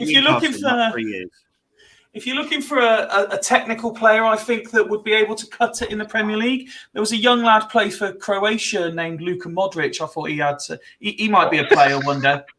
Oh, when he's a bit more experienced, he's a bit underdeveloped, I think, at the minute. More experience. A couple of years' time, I think. Could just say, though, by the way, because I was guilty of this, Croatia, fair play to them for what they've done in the last couple of tournaments, because you got beaten finalists and then a semi-final appearance as well, finishing third place. That's a hell of an effort for a squad that was classed as aging. In the last 4 tournaments that they've been in, they've only been knocked out of the group stage once. In 1998, they got third place as well. So team greater than some of the parts. Unbelievable. Really, they are such an that whole German team would cut it at League One level. I tell you, that German side. They might just about cut it in the Scottish Championship. Yeah, well, I wouldn't go that far, mate. What about the Australian A-League? I think there's a certain I think Manuel Neuer's done now, but there's a certain keeper called Stephen Bender. I don't know if anybody's seen Germany. But in all seriousness, one thing that wouldn't surprise me would be you look through, say, some of that Japan squad. If you started to see some of these players start making more of an impact, because there were a lot of the, I don't want to say lesser because that's disrespectful, but a lot of the lower ranked nations really did prove a point at times. I mean, if you look at, say, Costa Rica, for example, a lot of their squad was on the older side, so perhaps not so much them. But if you look at the likes of Japan and Morocco and teams like this, absolutely see them really starting to get some recognition. And maybe not because, unfortunately, the Premier League can be a bit elitist at times. But you'll probably see them appearing in France, Germany, Italy, and then the Premier League will spend 5 times the amount of money to bring them in. But Fyfie, even some of those Saudi Arabia players. Yeah, completely agree. God, some of the pace on some of those players. Maybe not the Qatari players. No. I mean, you know. Yeah, no, definitely not. They've got missing. They've all got missing. You'll never hear from them again. They've got to dismantle the stadiums. Yeah, indeed. Well, apparently, one of them the stadium that was made of the storage block things, they're all being moved to Uruguay for the next one, aren't they? Right. Yeah. Definitely, yeah. Quick question for you all on the. quick question for you all on the World Cup, because it's always an interesting debate, and I think we've briefly discussed it in the past. But given it was on both channels, who opted for Jermaine Genus's wonderful insights, and who decided to be entertained by Ali McCoist? Ben, or did you not have it on playing poker? I didn't. Well, there was a partition in the way, so I had to lean over to watch it. So occasionally I glanced when everything was going on. But yeah, no, I didn't watch it really. Right. I've not even seen the goals. Oh, for fuck's sake! Right. Well, let's just go down this one side of the screen and then cut across. Then, Rich. I would listen. I could listen to Ali McCoy's commentate all day long. I would. To the I was going to say Ali McCoist is brilliant. Jermaine Genus makes me want to fucking throw up. Honestly, he's such how I don't get how he even gets his job on the bloody One Show. He's so fucking boring. He really is. Nigel suggesting in the chat here, turn the sound off and listen to radio commentary. I tell you what, though, to interrupt, Peter Drury. I love Peter Drury's commentary. He is a poet, and he should be more national. He should be on Sky. I don't care. Peter Drury, I love him. Trying to think of the other commentator that I really liked. I think he did it mainly with Clive Tilsley. Oh God, I can't remember his name now for the life of me. But Andy Townsend, because he's Irish, Rich, isn't he? That's what you're going for there. Yes, Andy Townsend. I can't stand him. Rich, I can't stand Andy Townsend. It's a game of two. It is Ireland's version of Michael Owen. Obvious Andy Townsend. Yeah, I'd go with that. To be fair, I'd go with that. Roy Keane, though. Roy Keane. Oh, what a nice. What a pundit. What a pundit. Yeah, Roy Keane. Craig. He should be, yeah. Craig, was it Ali McCoist or Jermaine Genus? Well, I put the BBC on at first. I didn't watch it until the second half started, and then I realised it was Jermaine Genus commentating, so I had to switch it straight back over to ITV because, like you say, he is fucking shit. He is. When people have a problem with women pundits and commentators, but they think it's okay for Jermaine Genus to be on, you're having a fucking laugh. You're obviously fucking sexist and fucking hate women at the end of the day if you think Jermaine Genus is better than any of the female pundits at the end of the day. I'd rather watch Oxford than listen to that prick, I tell you. I disagree with Rich, actually. Keep him on the One Show. As long do the One Show full time and just keep him fucking on it and keep him away from football because he is one of the worst pundits I've ever heard. And considering when you've got fucking Michael Owen, Andy Townsend, Robbie Savage, and fucking all those other pricks, fucking hell, that is one hell of a barrel to scrape. Are you okay, Craig? Do you feel better? Yeah, I do now. Yeah. It's a proper run there, Craig. I loved it. The wine's going down well, Craig. Just have a sip. Yeah. Before I ask Wazza, I'd just like to say good evening to Liam's missus. All our love from the Salford boys. By the way, this would be like an end at Salford. This is like behind the goal. Yeah, this is an end behind the goal. Wazza, was it Ali McCoist for you? This would be half the family. No, I did listen. I was watching it on BBC. To be fair, 5 Live commentary. Just because I do like the guy that I agree with Craig's point about Genus, but I can't remember what the other guy's called who does the main part of the commentary on the BBC. I think he's actually pretty good. But then after the game, I switch over because Laura Woods does something on ITV, and I think that's not a bad look, to be fair. Her and Kaz Carney, I thought they're very good. They talk very well, both of those. Yeah, really good. So Laura Woods is excellent. Yeah, I think Laura Woods. In fact, Laura Woods she's good to look at as well, which is great. But I think she does actually. She is took to this job. I think she is absolutely spot on as a pundit. I think she is. Yeah, really, really good. Woody, BBC or ITV for you? I don't know. I'd probably choose to watch it. Neither. I'm sorry. Yeah, I remember. I didn't watch it, but I probably would have chosen to watch on BBC just because I can't be asked with the adverts at half time. But yeah, I agree. JJ he should have just stopped at playing football, and even that he struggled at times. So it was. But yeah, as long as I ain't got Graham Souness on my TV, I don't care. We conclude tonight's episode with a couple of questions that, of all places, these came from my work Christmas party on Saturday. I mean, first of all, shout out to the people at work who have clearly been talking about me, because without me even mentioning it, people were asking me about the podcast, which has been going around, thankfully, our Swindon branch, but also our Warrington branch and Braintree have been talking about it as well. So fair play to all of them, and appreciate the support. But having a conversation, indeed. It's all Warren. It's all Warren. It's all Warren. Massive. Through having a conversation, I was asked to put a question to tonight's panel. Well, technically 2 questions, really. And this isn't football related. This is about you guys personally. So the first question is, when it comes to the supernatural, do you believe in spirits?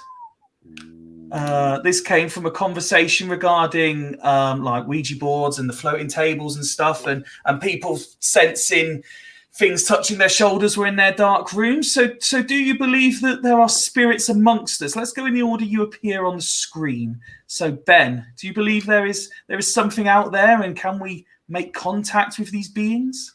Just for out of interest, I'd love there to be. I don't think so. I think that there's 2 things that I've seen that I can't explain in my life. One, because my mum and dad's house is like an old cottage. It's about 500 years old. So I was upstairs in my room, and I thought some woman going down the corridor into her room. Shouted, "All right, Mum." Went downstairs. Mum was watching TV. No one else in the house. That was a bit weird. The second time was actually about a month ago, and I woke up in the middle of the night and I watched that we've got like an ensuite, and the ensuite door just slammed shut. Went poof, and I watched it shut and went, "Oh, that's cool. That's really cool." But that's the only thing I've seen. But the door, no window open, no nothing. The door just went and shut itself. No one was in the toilet, nothing. And I thought, oh, that's amazing. So I'd like to see something, but I haven't really, apart from those 2 instances. So probably not. But just for balance to Ben's story, we just had this comment come in. Oh, Sarah, you're watching. Oh, you're not going to sleep now. Oh, I'm so sorry. Ben's in the doghouse tonight. Oh no, she's going me go to Laura Woods as well. To be fair, Richie, with all of those ghosts about, he's safer in the doghouse, I think. We've had a follow-up comment. Rich, do you believe in spirits?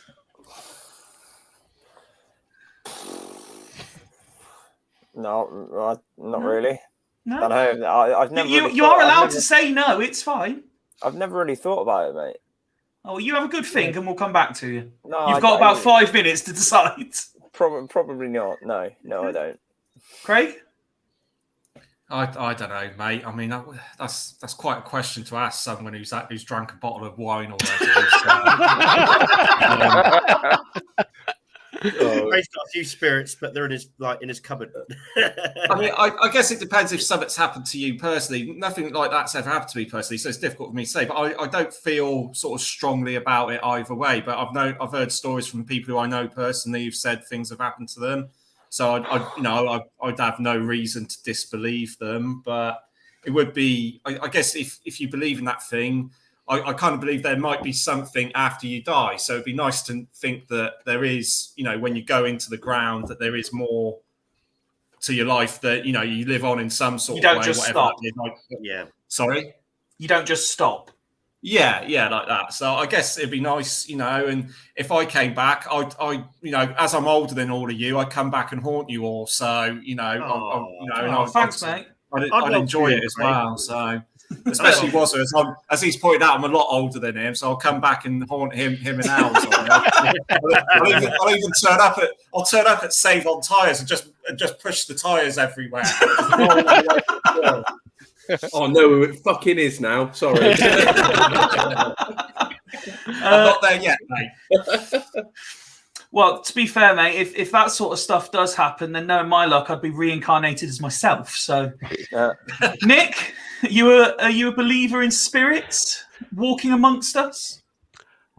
Not so much that, but I'll give you a couple of thoughts.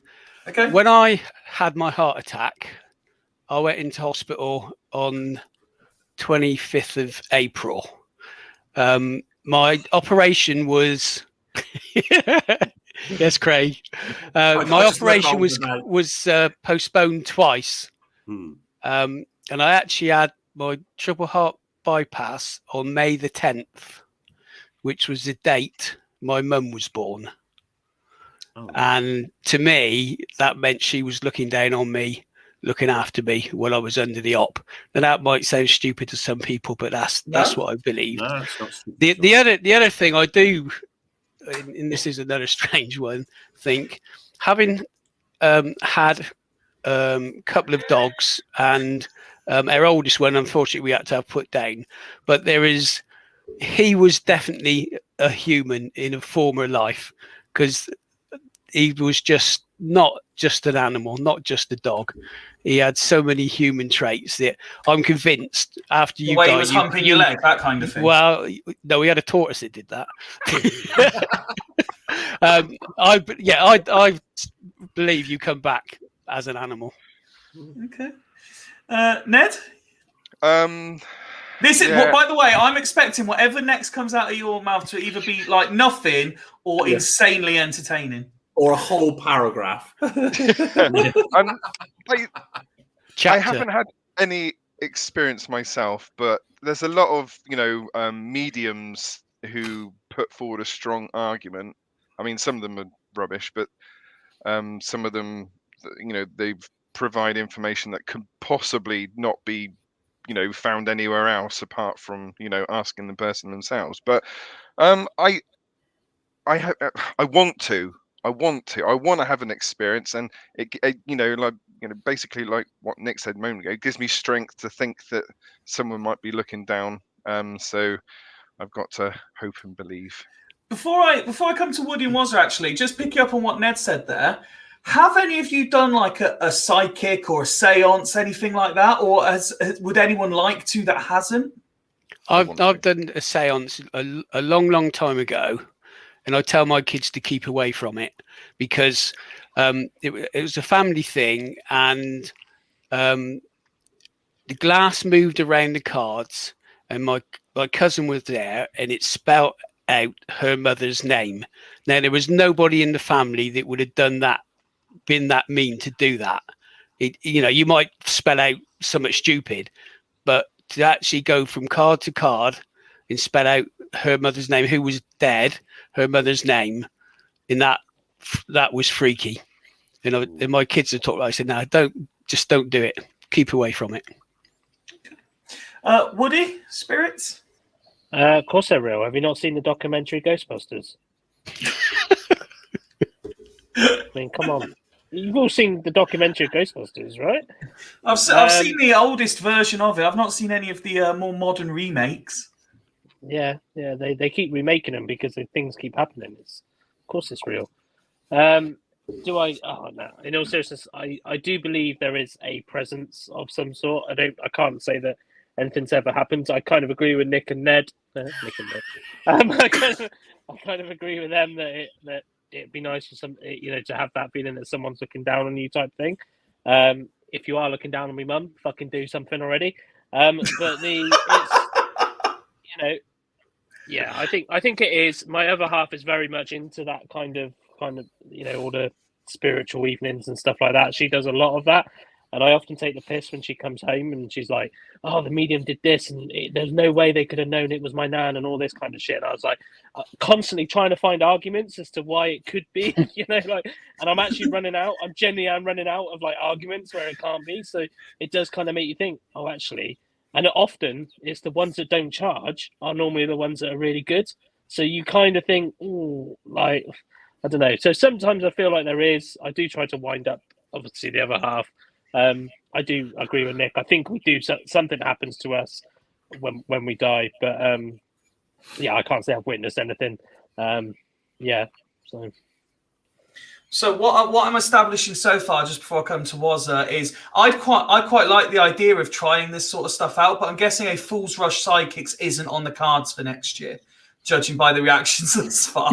You definitely have something involving a lot of spirits, mate, but not probably the type of spirits that you're alluding to. £2 What- drinks, brass monkey. Yeah, £2. What's up? That's what I'm talking about, was I? How are you with the supernatural, mate? Yeah, I'm. Yeah, I don't know. There's things that you happen in your life, and you think, oh, is someone looking down on you? Oh, Definitely. look what's happened to Ned right now, That's though. when Ned's ghosted off. Yeah. Yeah. But yeah, no, you'd like to think that your family members are looking down on you. You know what I mean? The people you love and stuff that you miss and stuff like that. But I'm not into any of that. My missus is anti, similar to what Woody said. My missus is anti's well into those things, and she's trying to get Ellen to go. And ours is a bit like, oh, I don't know. And it's like when you bring your family members, it's difficult because it digs up a load of stuff, doesn't it? And you don't know whether to believe it or whether they're just not taking advantage as such. But you know what I mean? It's a difficult one. It's finding that balance, isn't it? But no, it's no interest to me to, you know what I mean? But I'd like to think that someone of your family is watching over you, definitely. Completely off topic as well. It's like really interesting, like when you watch Darren Brown and he talks about I love Darren Brown. How the psychology of all of that works, how people that are cons, how they do it and stuff like that. I think that's fascinating when he goes through that kind of stuff. So I've been to watch Darren Brown 3 times live. I love the bloke. I've watched all his TV stuff. I think he's superb. Has anyone seen that Derek Okora one that Mary loves Dick? Oh, that's hilarious. He was found out to be a bit of a con, wasn't he, old Derek Okora? R.I.P. Probably ghosted me now, actually, because he died, didn't he, old Derek? So he's met someone personally. Well, no, he's not going to ghost you, Ben, because he probably thinks you're E.T. Home. What he is going to do now, though, is ghost Sarah because he knows how shit scared you've made her on this episode.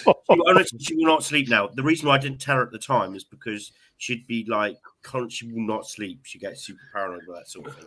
So I decided that night not to tell her. But obviously, I didn't know that she was still watching upstairs. Sorry. Mark is deciding to just go all in on this. His only comment of the night so far is to refer to the whole thing as nonsense. Good evening, Mark. I hope you're well. The follow-up question to this, from the conversation I was having at my Christmas party, is there anything, not necessarily to do with the supernatural, just anything that you'd like to do and you're more than capable of going to do, but you've not done yet? And I'll give you an example. For me, I really like the idea, and I probably really do need it. I like the idea of a chiropractor. I love watching chiropractic videos, but I also feel as soon as they do the thing with my neck, I would be the one that would be paralyzed. So I'm too scared to go. Yeah. So is there anything? I thought you were saying you want to be a chiropractor. No, not be a chiropractor. I've killed 7 people. Is there anything you would like to do or that you haven't done yet, but there's that sort of fear stopping you from doing it? So we'll go in reverse order this time. Now Ned's back. Ned, is there anything you'd like to try, but you're just a little bit scared to do so? Oh, is that the question? Right, so because I didn't hear anything and all I heard was someone said that they wanted to kill a lot of people. I was like, what the hell have I come back to? Okay, so what is the question? So is there anything that you could quite easily go and try? So like for me, it would go and get some chiropractic work done, but I'm scared as soon as they touch my neck, I'm going to be paralyzed, so I won't go and do it. Is there anything, whether it's bungee jumping, jumping out of a plane, swimming with sharks, anything you'd like to try, but you're just a bit scared to do it? Well, I guess there's probably a couple of things. The first thing would be, conquering my fears and doing a skydive. That would be incredible. You could not pay me enough to jump out of a plane. Just completely petrified of heights. But in all seriousness, I really would like to maybe give a go. Oh shit! Give a go at working as a carer. I think that's something that I'd like to do, but I'm a bit reluctant with everything that's going on to change my I'd say it's a career. As this your book current says, terms of employment. Yeah, as this book says, I'm the best entry level employee. I'm still at the very bottom of the rung.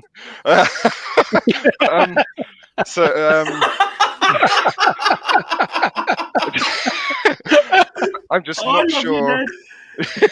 I'm just not sure if I can afford to try and lose my job and take up something else, which I don't know whether it would work or not. But I feel like I've got a lot to offer. Okay. And do you know what? I think you make an excellent carer for what it's worth. I think so, Was there anything that you'd like to try in life that you haven't yet? I mean, you've had a lot of life experience. Oh, I ain't that old, Fyfie. Not in an age, you've just crammed a lot in. You're younger than I am. No, I'm pretty boring. Yeah, really. I don't really know. I've got my fears, but whether I'd like to conquer them, I don't know if I would. I'm a bit like Ned. I hate heights, and I don't think you couldn't pay me enough, like you said, to jump out of a plane. Fair play to anyone that does that. I'm like, yeah, I couldn't do it. I couldn't really think off the top of my head, really. And I know you've given me a few minutes to think, but I couldn't. No, I don't really know. Well, if it helps in any way, shape, or form, Danny would like to try a sensory deprivation tank. Fucking hell, Jesus! What's that? It's an enclosed tank you're in water, isn't it? And then you can hear nothing. Yeah. You can't see anything, can't hear anything. Yeah. Oh no! Fair play, Danny. That gives you doesn't it? That. Ooh. This is why, by the way, this sort of reaction is exactly why all of Fools Rush In turned down I'm a Celebrity this year, because none of us could do any of the challenges except for maybe eating. I never turned it down. I didn't get the memo. All right, little young gun. Woody, you're next up. Anything you'd like to try you haven't? Oh, no. You've just got that little bit of fear? No, not really. I'm a bit bored. I wouldn't mind. I can't remember. Was it like deep cave diving? Yeah. Because I do have. Woody lives on the edge every day. If you saw the state of the tyre that I took off his car this week, you'd see that he lives on the edge every single day. So you were talking about that tyre when we went up to Bradford. Yeah, How long did you talking about that for? No, that was a different car. Yeah. Oh my God, my lad took it off and he was just going, look, what is he doing? And I was just like, yeah.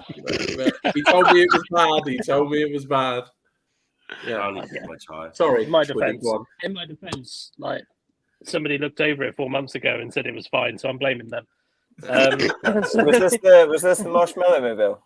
Yeah, the marshmallow mobile. Literally, the tyre turned into a marshmallow. Ironically enough. Just to highlight this comment from Mark, my dad did a skydive and asked me if I would do it with him. I said, fuck me, I wouldn't get in the plane, let alone jump out of it. Nick, yourself, anything that you'd still like to do? Not specifically, but going on what you said for being a chiropractor or having chiropractic on you. Yeah. And this is not quite answering the question, but when my lad was young, we had a lot of problems with him. We were getting overhyped. Okay. And sort of trying to get to the bottom of it. And friends there said, go to a kinesiologist, right? And don't mind me asking, what's a kinesiologist? Well, I'll explain. And they told me what they do, and I didn't really believe it. Well, and I got to do it with myself as well, so I know what I was actually, because it was private treatment and what I was paying for. And what they do, you lay down on the couch, and it reminded me when you said manipulating your neck, and they check your alignment and all that, and they get you first of all to push your knee up, and then they push against your knee, and you've got a lot of power in your leg, and try and push it down, which obviously you prevent them doing that. And then they put a magnet on your stomach, and then they take different foods, place the food on there as well, and if it's bad for you, and they just push the knee down with basically one finger, and you lose all the power in that leg, and they can just push it down, and that tells them that particular food is bad for you. And I know it's like, yeah, that's a load of rubbish. You don't know what you're talking about, but it works. And we found that my lad was, it was E numbers, food colouring, that was causing him to go hype. And we cut out all things with E numbers in, and that resolved it. But it was, I mean, you push full power on your leg, and there's a lot of muscle in there. It's something bad for you. And honestly, the woman just put fingers on the knee and just gently, and you lose total power on it. It's really, really strange. Wow. Wow. That's amazing, mate. Yeah. If you don't mind me asking, and feel Yeah. free to, because it does sound an obvious question, but what sort of things did you have to cut out of the diet when you found this out? But basically, it was sugars in like the junk food, sort of the junk food type stuff. Well, this is just what I was going to go, because obviously in our last episode you announced that you never took your kids to McDonald's or anything like that. Now they weren't allowed any sort of treats. I'm slightly worried that they were deprived as children entirely. I'll tell you something. That my kids still rib my wife every time they come over. When we had the twins, for a treat, she would cut a glacé cherry in half and give them half each.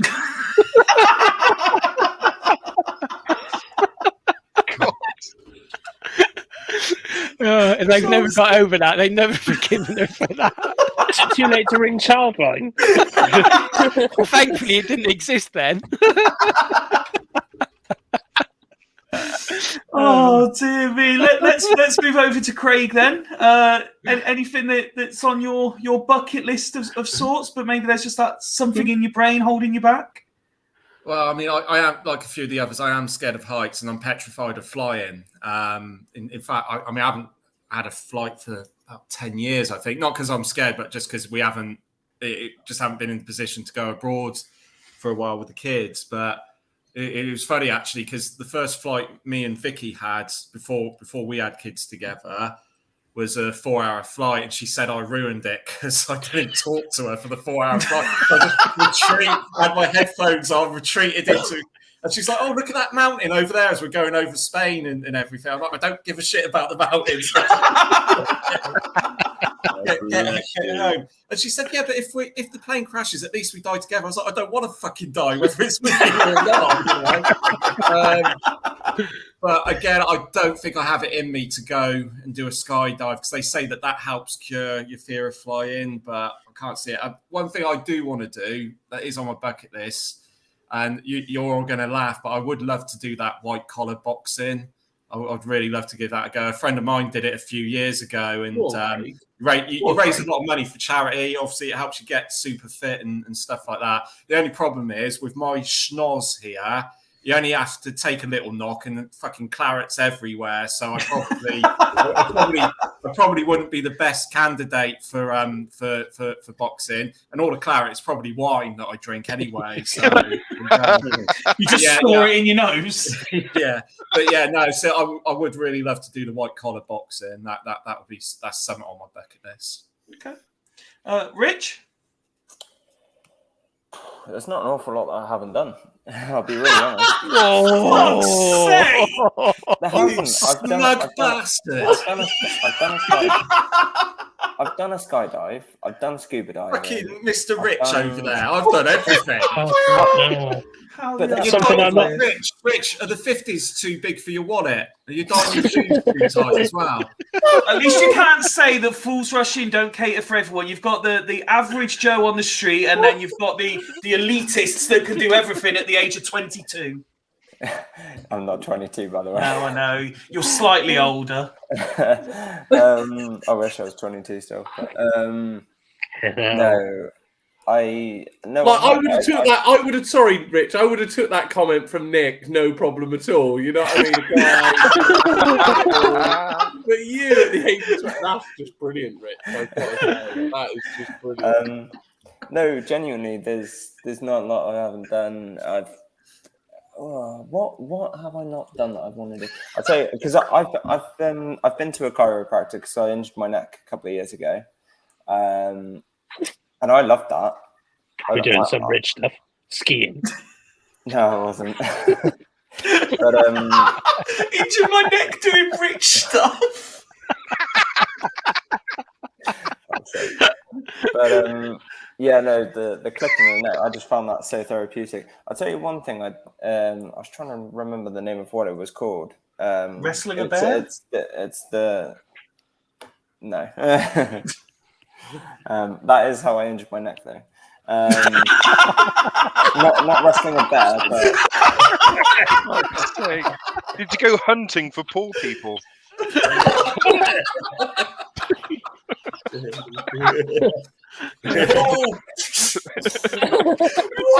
Poor person. Fire that peasant!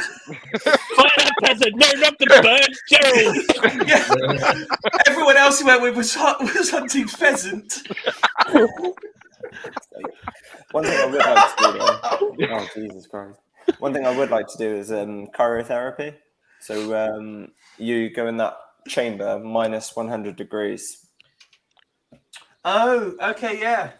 That just looks painful. It does, but again, I quite well. I don't know. I want to know what like the hype it because apparently it's supposed to be really. It's supposed to be amazing. Yeah. Supposed to be incredible. My fear with that is, unlike stealth people like self, I have a lot of skin, so there's a lot of me to get cold. Yeah. Just do some snow angels, like in the Snow Angels in that fucking Jay Ryan movie. I would be worried of frostbite though. But yeah, no. Just going back to like I say, I quite something that Warren said is live life on the edge. But I'm one of these that I don't really have too many fears. Probably the biggest fear I have is, and it sounds ridiculous as well. The empty bank balance is your fear. Empty bank balance, biggest fear. That's it. No, it's probably it's actually dogs. Actually, big dogs, especially when a lot of wildlife sort of thing like that. Because I've seen so many things when I was younger of my mates getting bitten by dogs and taken down by dogs, and that's probably not the big dogs you got to worry about. It's the small ones. I got bit by a poxy little terrier when I was working. It was working in tandem with its little mate. It went through this gateway, and a dog to the left barked, and I looked left, and a little bastard come from the right. Its speed bit me on the bloody leg and buggered off before I could get my boot up its ass. Yeah, but Rich doesn't have to worry about big dogs because his butler Jeffrey sorts it out. Jeffrey, there's a Great Dane over there. Shoot the bastard. Wow. Joe's suggesting here we all need to go wild water swimming with her. 6-degree water in South Cerney. She can feel an FRI day trip coming on. I quite like this suggestion from Danny based on the segment we just had. Can we start a poll of suggestions of things for Rich to do? The one with the most votes he must do. Yes. Oh, Wrestle a bear. The options are wrestle a bear, empty his bank account, and plus two others. To be fair, most of these though, one of them was in Turkey, so cheap anyway, and the other my brother paid for it, and so the skydive my brother paid for that. So and that was a Christmas present. Who gets a skydive as a Christmas present? I've literally asked for socks. I didn't ask for it; he just did it. But I was like, yes, I didn't ask for the skydive. I wanted it. I wanted to do it. He asked for the plane. Yeah. Yeah. Sorry, bro. This is the closest I could get. You get to go in it, but you got to jump out the fucker and all. Yeah, asked for the plane. It went wrong in the air and had to drive out of it. It's only one way. You don't get a trip back. Ben, how about yourself? You've waited patiently. Anything you'd like to try? There's two that I wouldn't like to, but I wouldn't have had to hit the bottle. One is, the cave diving with the little narrow gaps. You've got a lot of skis through that. I don't deal well with narrow gaps. Yeah, no, I'll just get stuck in one and die. I would. That was mine, wasn't it? Yeah, well, I'd be the same. I've seen the little pictures. Look, you see the picture, little face just poking through like a tight narrow gap. Or when they're getting in, they just squeeze into a small little puddle and they put the whole body in. I'm going, what are you doing that for? How is that fun? I tell you what, Ben. After you've described it, that's become my biggest fear now. Not flying. They just squeeze into it's like a puddle, and then a bloke just sits in and squeezes himself in. and then like he's under a cave bit, and there's like no air, so he just finds like a little air bubble. And then, Why is this even funnier than the fact that Ben's got a hood on? What's demonstrating how a condom works? Looking like a shit zippy. The other one, I was sat there on Saturday. Woody's laughing at his own joke. Sorry, Ben, we can't hear everything you're saying at the minute. Woody's had to mute himself. I was laughing. I was actually laughing at Ned. Like a shit zippy. That's twice now. That's twice in this pod that Zippy's come up. No other pod in this world would have Zippy come up twice. Keeping it on topic. Sorry, Ben, what was the second one? Well, the second one, I'm sure we've all done it before. We turned up the campground, we sat down, and we've looked at the bloody floodlights. Looked up. You imagine changing a bulb on one of them fuckers up there? Oh, so fucking tall. Yeah, and they got that little gantry ladder all the way up to the top. And they're so tall, our floodlights. It's like, you imagine the wind and the cold and the light up there. It's just, I've got to change a bulb. Is it? So just to clarify, Ben's second thing he'd like to do is change a light bulb. You can see why Sarah loses her rag with it, can't you, if he doesn't even change the light bulbs? Yeah, but your teeth and miles would be lovely, but it must be cold. Oh, dear me. Well, as usual, gents, this has been highly entertaining and completely chaotic, but we've surpassed ourselves by not only hitting 2 hours, but thoroughly going past it on this episode. But I'd like to thank each and every one of you for your time this evening. We will be back on Friday to preview the whole sort of festive period, really, since it's the last show before Christmas. And yeah, we'll be finalising our festive plans, and we'll announce everything on Friday. And we might even have a look back at some of our predictions that we made and discuss those on Friday as well. But for myself, Ben, Rich, Woody, Nick, Craig, Wazza, and Ned, thank you very much, whether you've joined us for 10 minutes or the full 2 hours. We really do appreciate it. We will see you again on Friday. For Fools Rushing for now, it's good night. Take my hand, take my whole